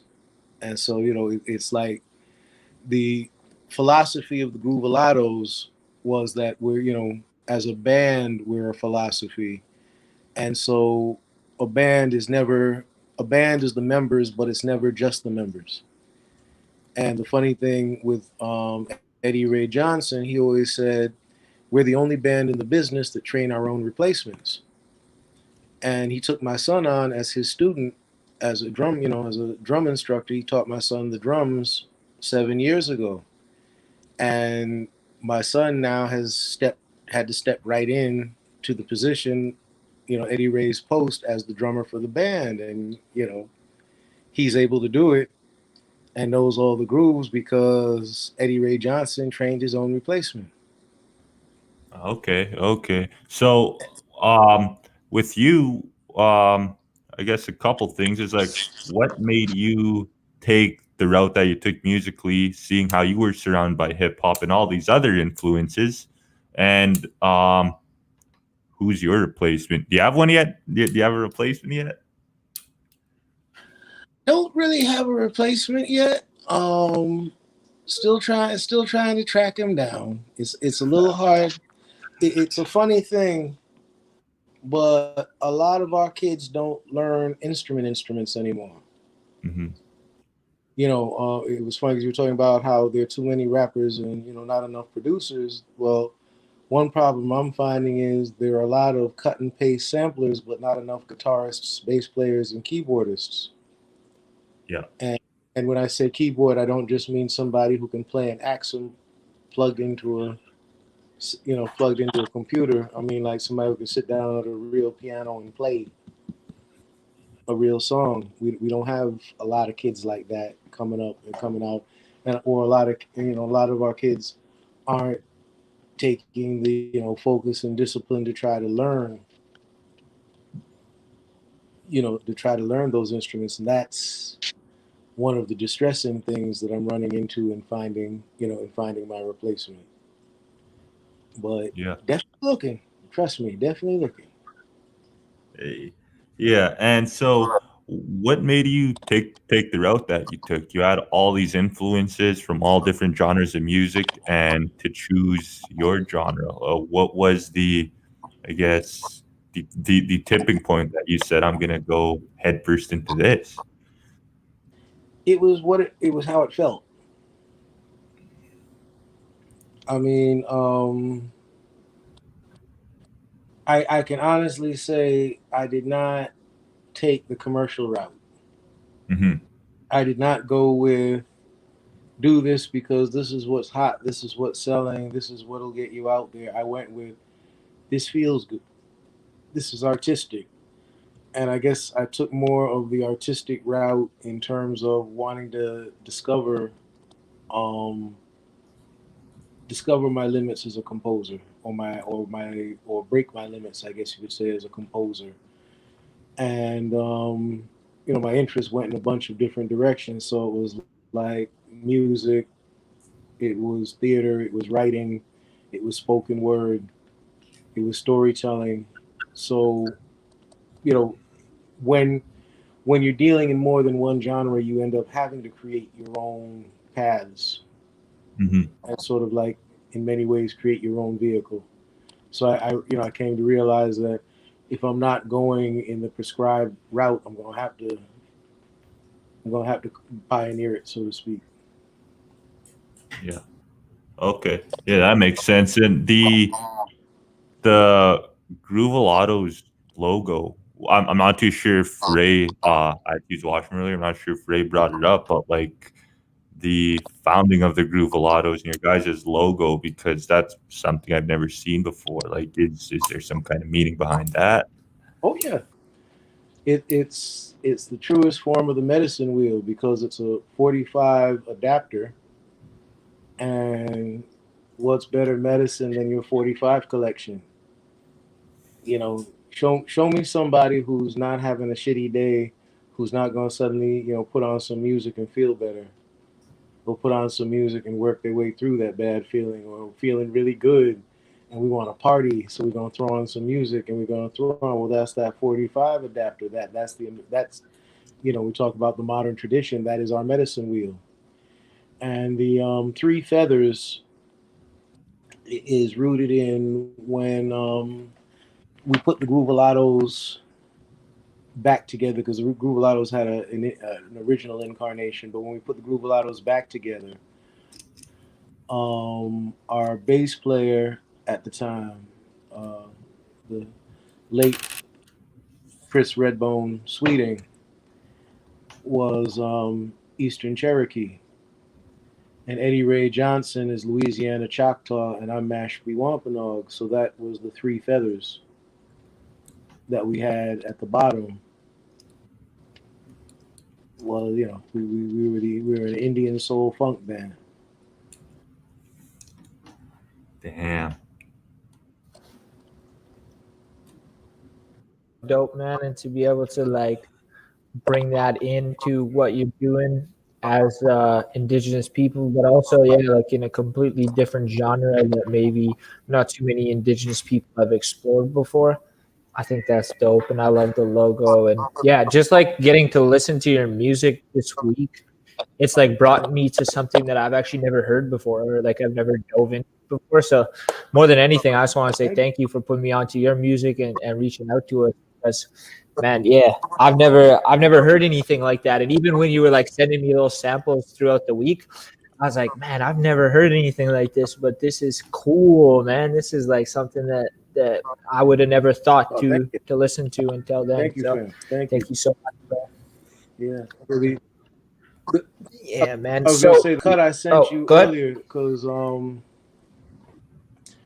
funny thing is, with the Groovalatos, a lot of the songs have a sort of like a hidden meaning, and people, when the song on the surface. Because the other thing about the Groovalatos, we're sacred clowns with our music and with our style, and with that, the songs often have a hidden message. So it's like the song and the lyrics will sound really silly, but there's something behind it. Um, like we have that song, "Do You Mind If We Dance with Your Dates?" And people are like, "Oh, that's silly. Oh yeah, that's from the movie Animal House." But the story behind "Do You Mind If We Dance with Your Dates" is the night it got written. It got written on stage at a bar, we were playing at a bar, and we were just playing a funky blues groove because we had like a few minutes left before it was our break time. And there were these women who were there with their husbands. The husbands were watching the game at the bar, and the women are all drunk and on the dance floor. And this one starts grinding on our bass player, and her husband sees it and jumps up from the bar and runs out on the dance floor and jumps in between his wife and the bass player. And it's like, so then I see this and I just start singing, "Do you mind if we dance with your dates? Do you mind if we dance with your dates?" And it's this the total challenge of that song is when people talk about we live in a post-racialist society. Okay, so if race doesn't matter, you're not gonna get upset if I dance with your date, right? That's the message behind that. Then it was like, I think the clip I sent you was for the Xmas morning. Yeah, yeah. Yeah, Xmas morning. Well, people hear that song and they're just like, that's really gross. It's, you know, for a happy holiday, accept this little warning. Don't eat yellow snow from your rooftop Christmas morning. Those yellow icicles were something the reindeer made. Even Christmas magic doesn't make them lemonade. Well, the the joke behind that song is the fact that people fall for all kinds of stupidity. We're looking at almost half the country. Look at the jacked up state the United States is in, and still almost half the country votes for Donald Trump. Those are people eating yellow snow from their rooftop Christmas morning. Straight up. You think about the fact that you have people who get upset with a laundry detergent company for not issuing a warning that people shouldn't. That you have teenagers eating soap pods. And instead of their parents stopping and thinking, "Wow, I got some really dumbass kids," they're instead saying it's the fault of the detergent manufacturer. Yeah, well, the same thing. Yeah, don't eat yellow snow from your rooftop Christmas morning. That's Yeah, man. How is it in the States right now, man? I mean, what is going on? Because honestly, the United States just seems like a reality TV show, bro. That's literally what it seems to me, man. It's like the elections, the anti-mask protests, like The Proud Boys. the Proud Boys, all of that. Like, how is it living through that? Because we're just outsiders looking in through the window, and it affects us to some extent. But I can't imagine like how it feels towards like somebody like you who's like directly affected by these mandates and by these decisions And by the idiots. and by the idiots. well. Bear in mind, the idiots were marching in Washington D.C. and they weren't marching. They weren't marching up here where I am. It's a lot of it is, as they say, with the media. The media can sometimes make it look more frightening or make you feel more frightened than it really is on the ground. The Proud Boys.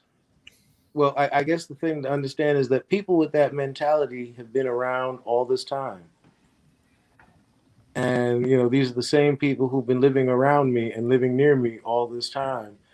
And it really what just happened is, in many ways, it was kind of a good thing that Trump made them feel empowered because now you know exactly who's who. Word.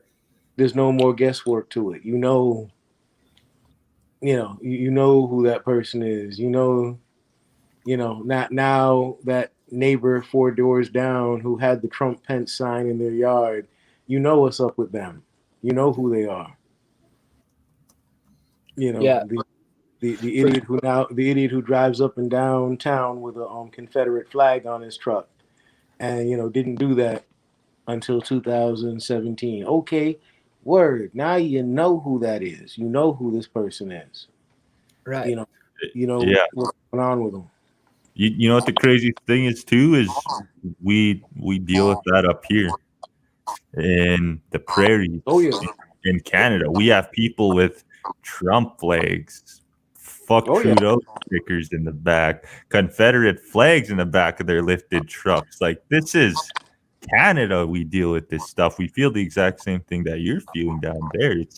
It's crazy, and it's so weird too. And that was a good point you brought up. Is like how you no longer have to guess, because that's something that I personally feel that I have to do too. Is like I have to watch what I say around certain people just based on like who they are. Like I never knew, but now with everything going forward, it's like I see it now. It is a lot more clear.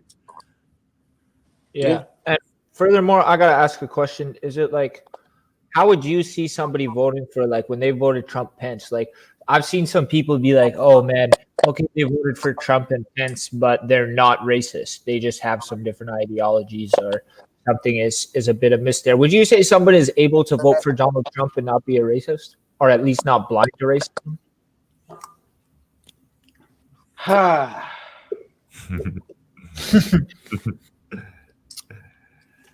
I would say you have active racism and passive racism. Passive racism is when you're willing to ignore the racism of others, and when you're willing to ignore because it's to your own benefit and privilege and comfort. And so, while no, I don't know if this is somebody who would actively call somebody the N-word or burn a cross in front of their door, or picket them integrating their school, I don't think this is somebody who would have a problem with a person who would do that. That's what that's saying. I might not actively be I might not actively be a hate monger myself, but I don't have a problem with them because they're not creating a problem for me.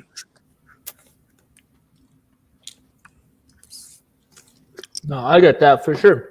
I think it's like, yeah, it's totally 100% what you're saying like that. It's just blindness to everybody else's. And I've seen somebody, it's like certain people justify it from like an economic level, or like sustainability levels, to be like, oh yeah, like the economy is more important, or there's other things at play here that aren't more important than the fundamental problem that I believe Donald Trump is a racist, and everything that he stands for is racist, or has racist ideologies, or refuses to denounce that side, right? And Right. for me, it's just it's a no-brainer, I mean, if we wanted to have a comparative, let's say you have a circle of friends, right? Yeah. And you discover one of them's a rapist. Yeah. Is he still your boy? Fuck no. You got to actively denounce that. Yeah. But then if your point of view is, well, he didn't rape my sister, so I don't have a problem with him. That's what it's like when somebody says, well, I'm not a racist, but I'm voting for Trump. Mm-hmm. Yo, that's facts. That's a great analogy, man. And yeah, that's true. But it's also on top of that. Sorry to interrupt you, but like it's. I have a tough time trying to navigate that, maneuver that, especially being an Indigenous person, having a lot of friends who surround me who are non-Indigenous. Like when they vote, is they don't look at the impacts that who they vote for, what it does to Indigenous people. They're worried about their economy and their taxes. They're so worried about their own little world that they forget to denounce that like a lot of these political parties infringe on Indigenous rights, right? Mm-hmm. And so like I don't know when to step away or step back and like maneuver that, like well, should this person still be my friend despite his different ideologies in politics? But it goes beyond that, because what is just ideologies and politics to them, that's my livelihood as a First Nations person. That's literally my life. That's my rights that are being infringed upon. A minor inconvenience to you, like that's something that I got to live with every day, and I have to breathe in and breathe out. And on top of that, I personally, I don't vote at a federal level because everything that ever since I became of age to voting, it's like I never vote for anybody right as an Indigenous person. I have to choose between the lesser of the two evils, and I don't like that. You look at the Liberal Party of Canada, what all the empty promises and lies that Justin Trudeau made. I remember 2015, he said 5 years from now, no First Nation will have to deal with a boil water advisory. Well, it's 2020 and we're still dealing with that. There's still First Nations that don't have clean water. This is from the Liberal Party. You look back before that, Stephen Harper of the Conservative Party, he brought in the Bill C-45 and all these bills that are infringing upon Indigenous people. Do you know what I mean? So I personally find it so hard to vote as an Indigenous person because it's like there's no winning.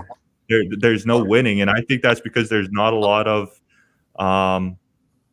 there's not a lot of showing of like Indigenous people in the political system. But even then, the political system is so foreign to us. That's not how our political systems are historically, and that's something that I haven't quite maneuvered yet. I don't know which way to take. I always found myself with more questions than answers regarding any of that because it's like, how do I choose what's best for my people? But when people are doing stuff like this, do you kind of understand where I'm coming from? Oh, I know exactly where you're coming from, and it's a mindset as Black and brown people that we've been taught and we've bought into. We have fully accepted a second-class citizen position.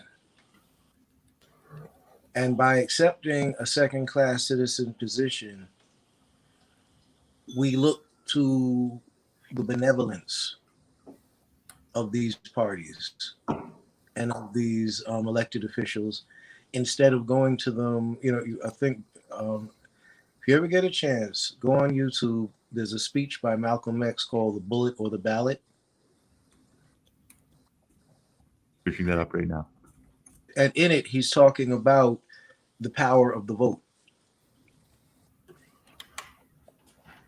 And he talks about the fact that a Black man could walk into the office of the biggest bigot in Congress or Senate, and if they told them that they represent 20,000 votes in their district, they would invite them in for a drink.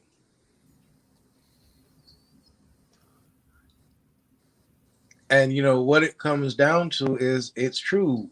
Once we actually start going to our elected officials, on the regional, on the municipal, and even on the federal level, and we start really holding their feet to the fire around our issues, and we show them, block voting, mass voting, because when I think about the Indigenous population in Canada, think about the incredible thing that got pulled off when the Indigenous people hit, the Constitution issue that took place. Right. When everybody got on the train and found their way to the Capitol to challenge the Constitution. That was a complete and total show of strength, and that was a complete and total demonstration of, you're going to be accountable to me as a citizen of this country, as a voting citizen of this country. You are going to be accountable to me, and you are going to be accountable to my needs. Well, this is the place that we often end up stepping away from. When we listen to people who say, oh, well, I'm voting for this because these are my interests, I say, okay, fine. But then because the interesting thing is, they're going to be the same ones who are going to start questioning you when you vote based on your interests. when you start saying, I'm voting for this candidate because they represent my point of view, they represent my interests, and they start opposing and saying, oh, why are you doing that? Well, now let's really start to talk about white narcissism. Why are your needs so important that I should vote against my interests in support of what you see as important? Mm-hmm. You see what I'm saying? Yeah, and people. This is where it becomes a completely different power dynamic. Yeah, and people fail to realize that like clean water has nothing to do with politics. It's a human right. Exactly. This is a human right, and the fact that so many indigenous children and people are living in third world conditions in like supposedly the greatest country in the world, it's appalling to me. And it's to just to go off that is I know a lot of indigenous people struggle with identity in terms of voting too, because people are like, oh, your ancestors died so you can vote, but like who is there to vote for? You know what I mean? We don't have this person. We don't have this all-knowing. We don't have somebody that shares all the same ideologies as us. And time again, political leaders picked up bits and pieces that we can feed off of that can get us to vote, but it's never the whole pie. But then going back to that is us as Indigenous people, we sign treaties with the government of Canada at a federal level. This is a nation-to-nation agreement. We aren't necessarily, some people don't say we're citizens of Canada. We're in a nation-to-nation agreement with Canada, and we allow the country of Canada and the people to live on Canadian land based on these treaties. So it's a very strange dynamic that I'm struggling to find my place in. Whether it's do you confide to this system that was put in place that's so foreign to you, and do you do as it was said, or do you become radical? Because at what point does radical become radical? Because personally, I feel like anytime you go against the grain of what is normal, you're considered radical, even though it's right. Even though that is the right thing to do, it's just because something falls under normalcy, it's wrong. Wanting what's right is deemed radical, and it's a very strange. Well, the advantage you have in that situation is the language of the treaty is a powerful basis to operate from, and is something that we don't have in the United States because the treaties are not honored. That's what the whole federal recognition dance is around, is a way for the United States to work around having to honor the treaties that they signed with the various nations and tribes. But the fact that you guys have standing treaties, there's a language to those treaties, and there are rules, policies, and procedures that I'm sure if you look at them are being violated. Oh yeah. And then this becomes now on the leadership of your community, of your tribe, of your nation, of your sovereign people. This now falls on them to hold the federal government accountable for the violation of said treaty and seek the remedies thereof. And that's not radical. That's, that's a nation standing up for itself. That's only radical if you're the oppressor. Yeah, that's true. And you see, that's kind of where, as First Nations people, we're fighting an uphill battle, is because our traditions are oral, right? Opposed to the government, everything that legitimizes their interest is written down, and that's something we never had. So it's basically word of mouth going against what was written. And on top of that, treaties, they aren't really. They're not very translatable. They were in English for English, based on a bunch of people who spoke their indigenous language who didn't know what was happening, and they were also misconstrued because we see the land as two different. We have two ideas of what the land is. For the government and the settlers who came here, the land is money. It's something that you can something that you could buy and sell.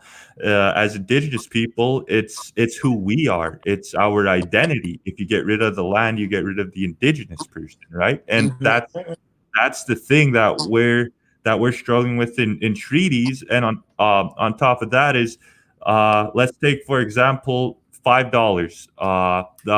On during the time Treaty Six is me and Raymond's treaty that was signed in, I believe, 1876, 1877.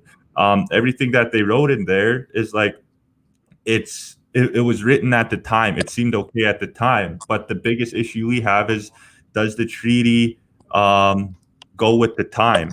Because $5 was a lot back then. $5 was so much. Now it's a measly $5. You know what I mean? I remember I was I actually read the document.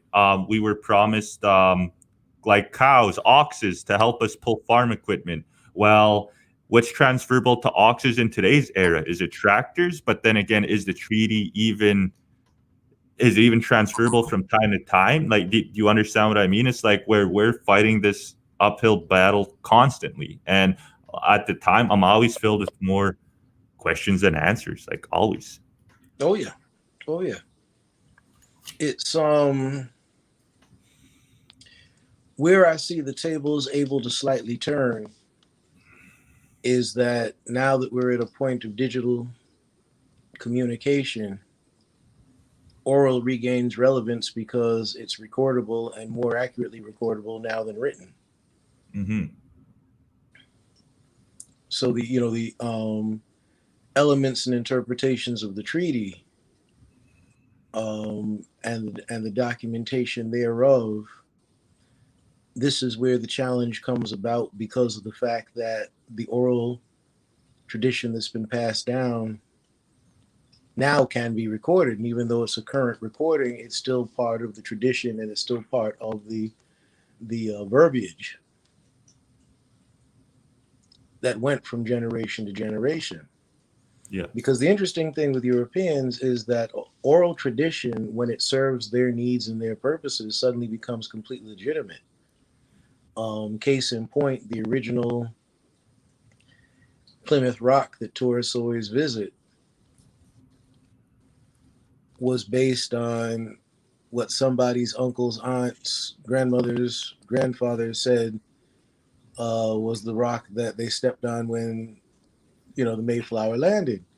Now, of course, the funny thing is the rock that was there for many years ended up getting stolen during a protest back in the early 80s. So the rock that's there now isn't Plymouth Rock, even in terms of the oral tradition.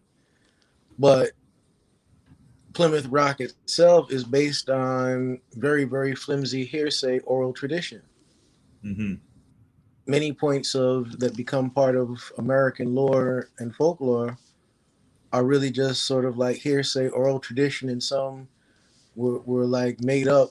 Everybody talks about George Washington and the cherry tree, and this is taught in school as if it was a fact that George Washington couldn't tell a lie, and that when he was a child, he chopped down a cherry tree, and his father asked, he said, "I cannot tell a lie, I chopped down a cherry tree."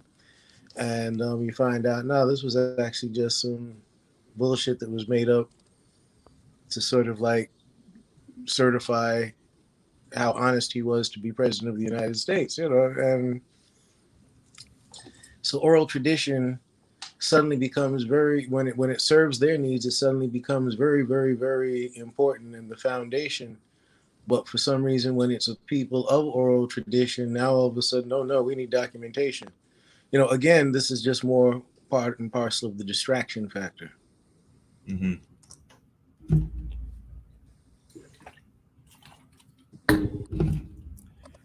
Damn. I mean, yeah. No, this is good conversation. This is, I guess, why we started this podcast, is to question everything, right? And to get other people's opinions on it, because these are legitimate issues that we deal with. No doubt, no doubt. Hold up, sorry. I got a question, Mwalim, and this is just kind of like a I guess a little bit of exploratory because I know you being indigenous and African American as well too. You can kind of see it from both sides. But we're talking a little bit about like race relations and things that are going on within the world and how we see it and how they our interests and stuff like that. Um, I feel like the African American population that and they're better at mobilizing and getting together and grouping themselves in and starting to build on their momentum. With like BLM and other organizations that they do have to be able to create change or at least kind of create like start the conversation. You know what I mean about what is going on and how they're living and how it's not right. I feel like sometimes the indigenous people don't get to or don't get together like a BLM or like under a system or a structure to be able to push to move toward change. Have you seen that like at any level, and do you see that at all? Well, the thing about it is, I would honestly say that the organization of the African American community is that the African American community is actually very fractured. Black Lives Matter. As far as an African American organization, honestly, the jury's still out. This is an organization that has a lot of support and backing from, we'll say, questionable roots. Mm-hmm. And in terms of even the focus of the organization and the fact that the organization basically co-opted what was initially a slogan. It would be like all of a sudden a group of indigenous people suddenly getting together and naming themselves Idle No More. Is kind of what happened there. But in some ways actually became a bit of a distraction, I would say, because if the black community was better at organizing, for example, in fact, there was a meme that somebody posted the other day. With all of the gangsters and badasses, how come there's not a single Klansman or cop gunned down? If the African American community was galvanized, you would not have the shootings, unanswered and unaccounted for shootings taking place, just like what's happening in the Native community. If the Native community was more galvanized, you would not have the disappearances of our women and the disappearance and the murders of our men and our children. This would not be happening if we were actually better organized. So, what you're seeing are organizing bodies popping up here and there, but it's still basically very, very, very fractured. And it's again, it becomes the interesting thing of the media and how the media plays it, because what becomes funny is if you go by, for example, the way that the situations in Canada are and the things that you guys are experiencing in Canada, if it wasn't that I, have a lot of close friends and family who are First Nation people in Canada, I would think y'all were living in the middle of Shangri-La, because the media makes it sound like, oh, everybody loves Indians in Canada. Oh, Canada is a great place. Oh, this is the way Canada doesn't have the racial problems that they have in the United States. Oh, this is the way that the media presents it in down here. This is the story. This is the story we get, and then it's sort of like when I'm hearing from my people in the Quebec province and in Ontario and Manitoba, and I'm hearing, well, no, this is what we're dealing with here. I'm realizing, oh, okay, nah, y'all are catching hell just like we are. But that also becomes part of the fraction. We think everything's better for you guys, so we're not thinking you guys have problems. You're thinking we're better organized than we are, so you're thinking we're not having the problems that we are. You know what I mean? Yeah, no, I know exactly what you're talking about there, and what. Yeah, I don't really know the same thing what that River says. I'm have questions than answers towards the end of it, but yeah, that's a good perspective. And like I said, you're one of the most knowledgeable people at this because you can see it from both worlds, and you're kind of almost allowed to have an opinion on both sides and speak it how it is. So I think that's really dope. I want to know too, like what.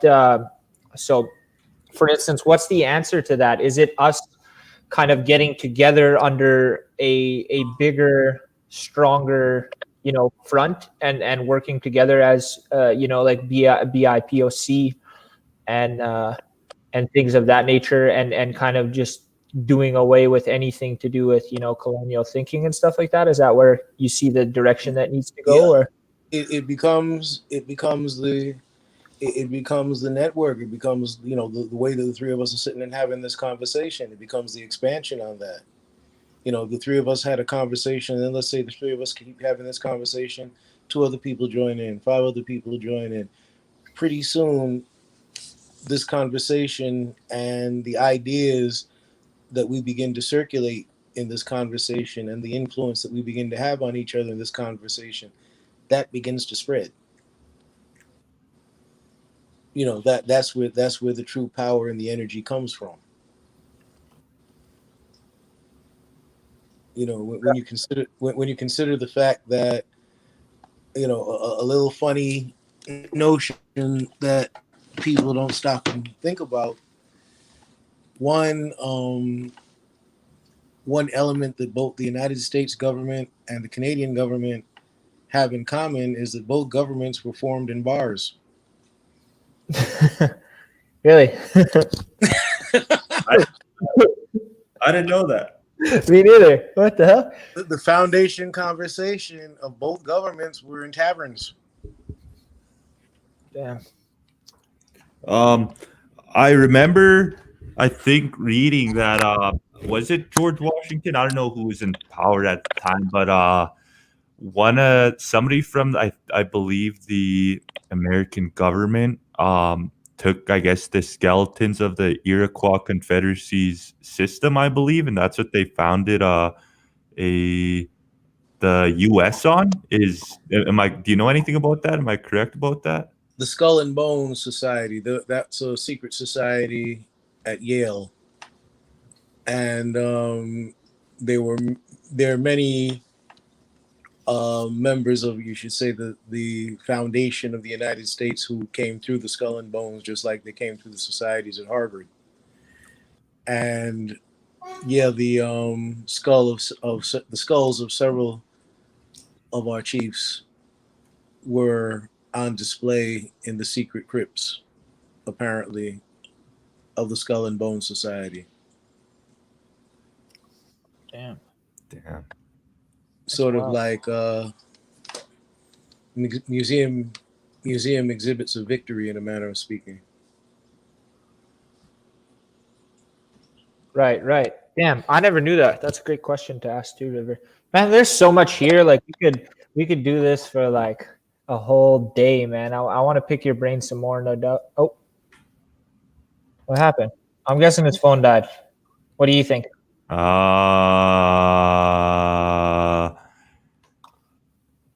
Government thinks we know too much.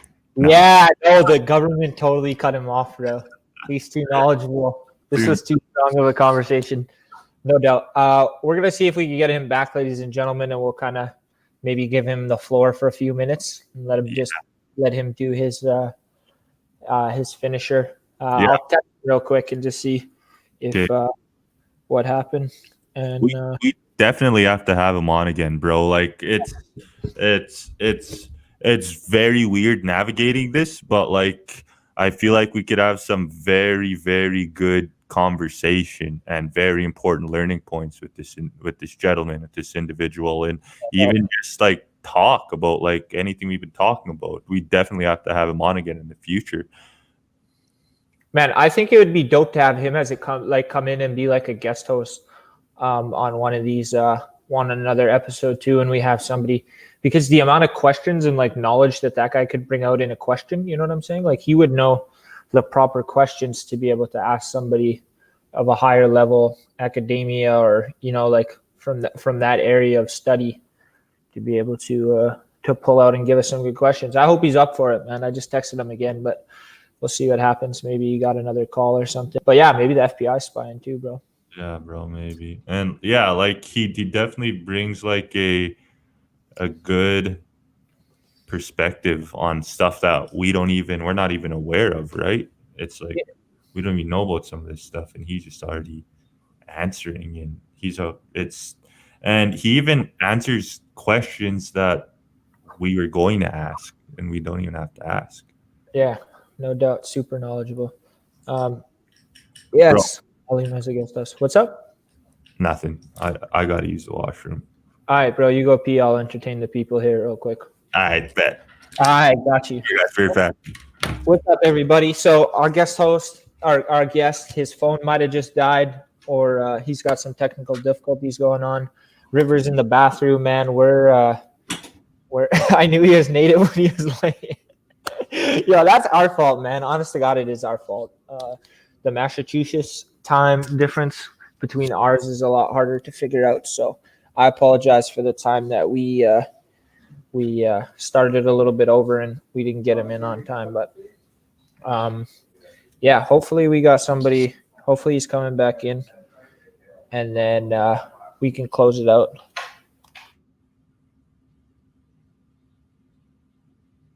We're just waiting for him right now. Hopefully he'll be right back in here. If not, we might have to close out the podcast. Make sure you share this really quickly if you haven't already. We're giving away a free shirt tonight, so that's going to be good.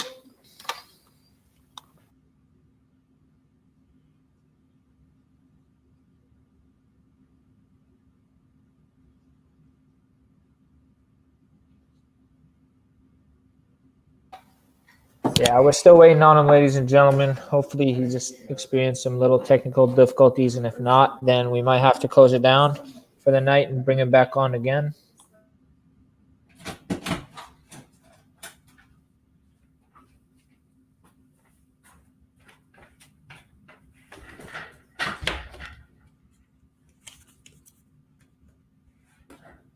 Hello? Hey, what's up, bro? No dice yet. No dice? And you Yeah. native when he was late AF. Word. Get Word. sing us a tune. Man. Yeah, I don't know. I don't know if I got pulled like that. If you haven't, man, go check out Teal Wood on Vogue today. That was huge, man. Us being able to break through to Indigenous, as an Indigenous person in mainstream media, man. I mean, that's what it's all about right there.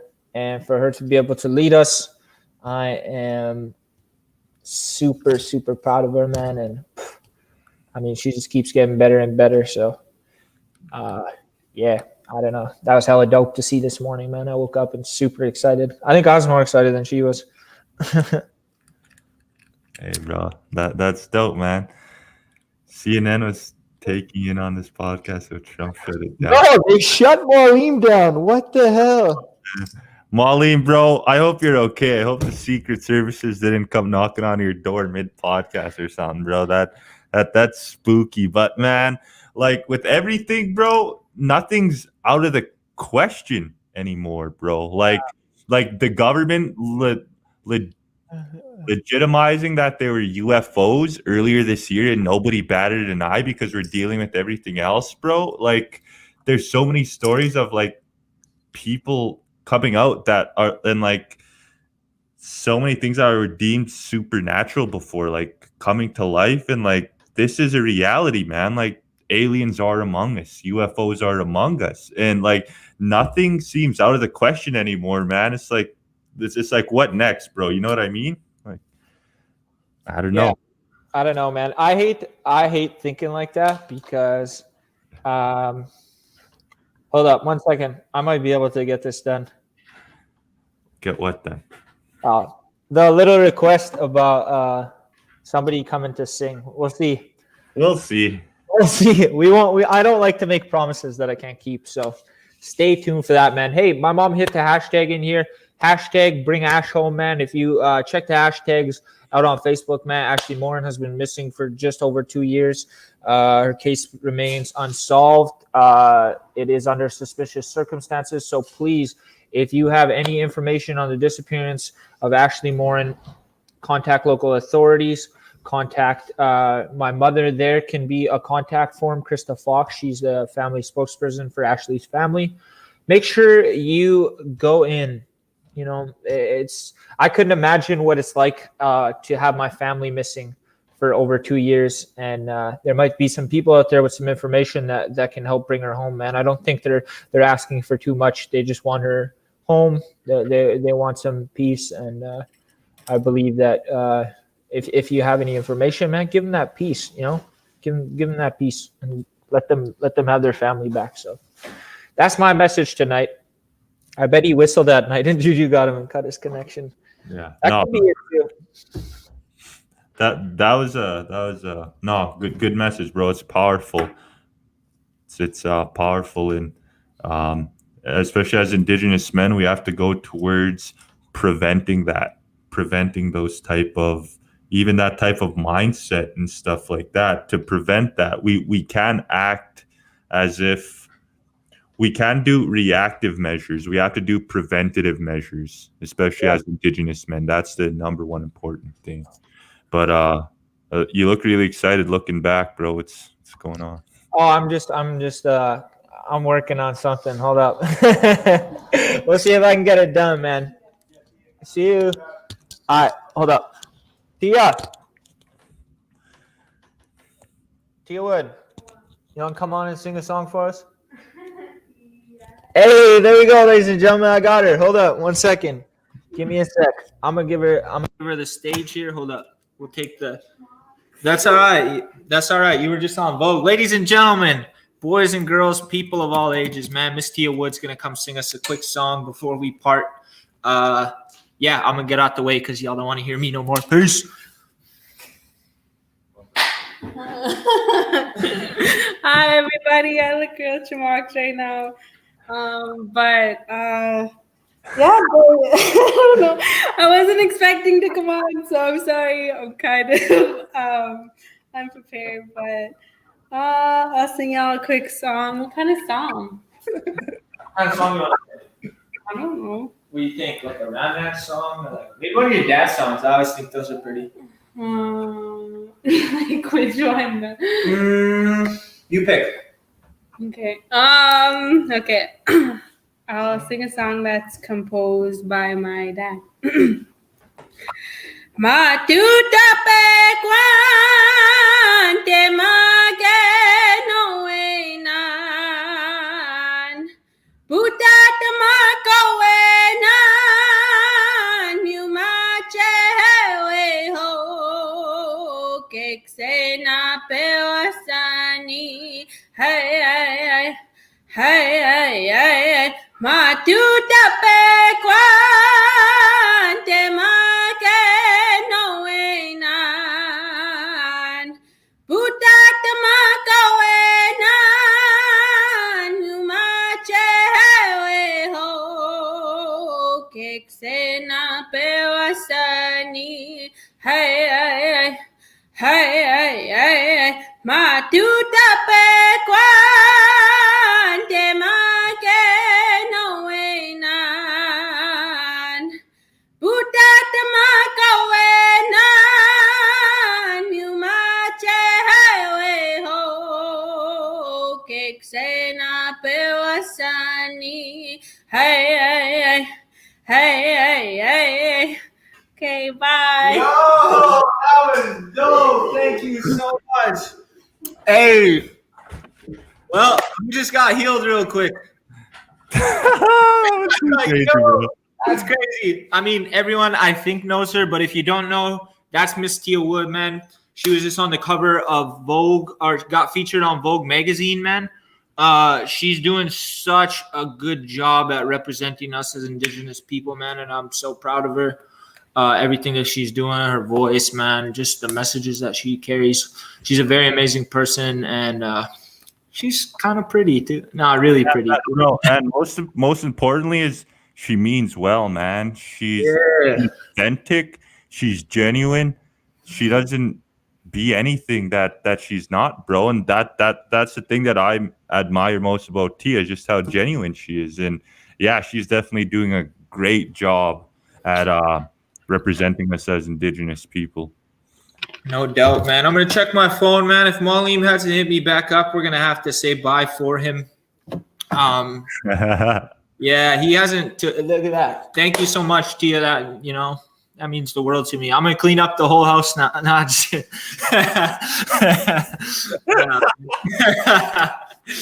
but man, thank you guys for joining us again, man. We're every time somebody, even one person watches this or people engage in the comments or just whatever happens, we're so thankful and honored. And we're going to keep doing this, man, regardless of where it goes and what happens. We're always going to keep doing this because it's something that we both love and something that, we just enjoy doing. So, yeah, bro, I think I'm about to head out, bro. We got a Christmas tree to put up, man. I'm going to spend the week out here, man. All my classes are kind of finished now too. So, thankfully I'm out of the clear now. I know you got a little bit more work to do, brother, but I got to do this. So, hey, bro, you got any Pepsi handy? Nah, bro. All I got is water. Damn, bro. Well, that's what we're going to have to drink for this time, bro. You're going to have to get on the Pepsi, man. Hey, and real quick, a big shout out to Mwalim, a.k.a. the Funky Professor, for coming through and dropping some knowledge, truth bombs, nothing but love from Mwalim, man. I really hope we can bring him back. I'm kind of disappointed that he wasn't able to finish tonight. But yeah, bro, thank you again, man. Much love, bro. Take care. Kill them assignments, and I'll see you soon, brother. Much love. Much love, bro. Hey, man, set your mic up. I know you took it, bro. Hey, all right, I got you next time, bro, for sure. Please, bro, please. Anyways, next Sunday is just gonna be good vibes, man. Like, it's gonna be straight interaction. It's gonna have meaningful conversation, like we did. We're gonna get like deep down into the nitty gritty of anything.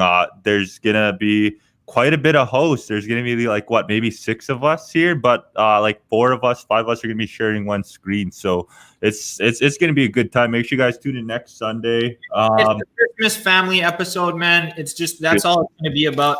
We don't want to plan a guest for next weekend just because it's kind of short notice and around Christmas time and lockdown and everything else going on. We don't want to bother anyone, so we're just gonna come through with a few of our friends. We're gonna draw up a couple topics. Maybe we'll let you guys pick a little bit too. I think that would be dope if the fans just want to like get us to engage in some conversations. Throw it in the chat. But hey, make sure you share this video too if you're still in here, if you haven't yet, because we'll be giving away a free t-shirt, man. And yeah, I'm about talked out, bro. That was a lot of fun. So I'm gonna let you go, bro. Much love. You finish this off.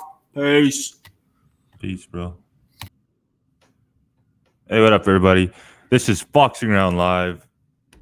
I'm your co-host, River Thomas, and this is my co-host, Raymond Fox. Nah, man. I missed the guy, man. I still have his chair right here. I fucking miss him to death, man. Why do you have to leave me, bro? But whatever, man. Love conquers all. Tune in next week. I love all you guys. Man, this is fun. I have 2 hours and I have to finish like 2 tests. So everybody have a great night. Thanks for tuning in. Sorry for the technical difficulties, man. We got res Wi-Fi, and that's just the luck of the draw sometimes. Peace out. Love y'all.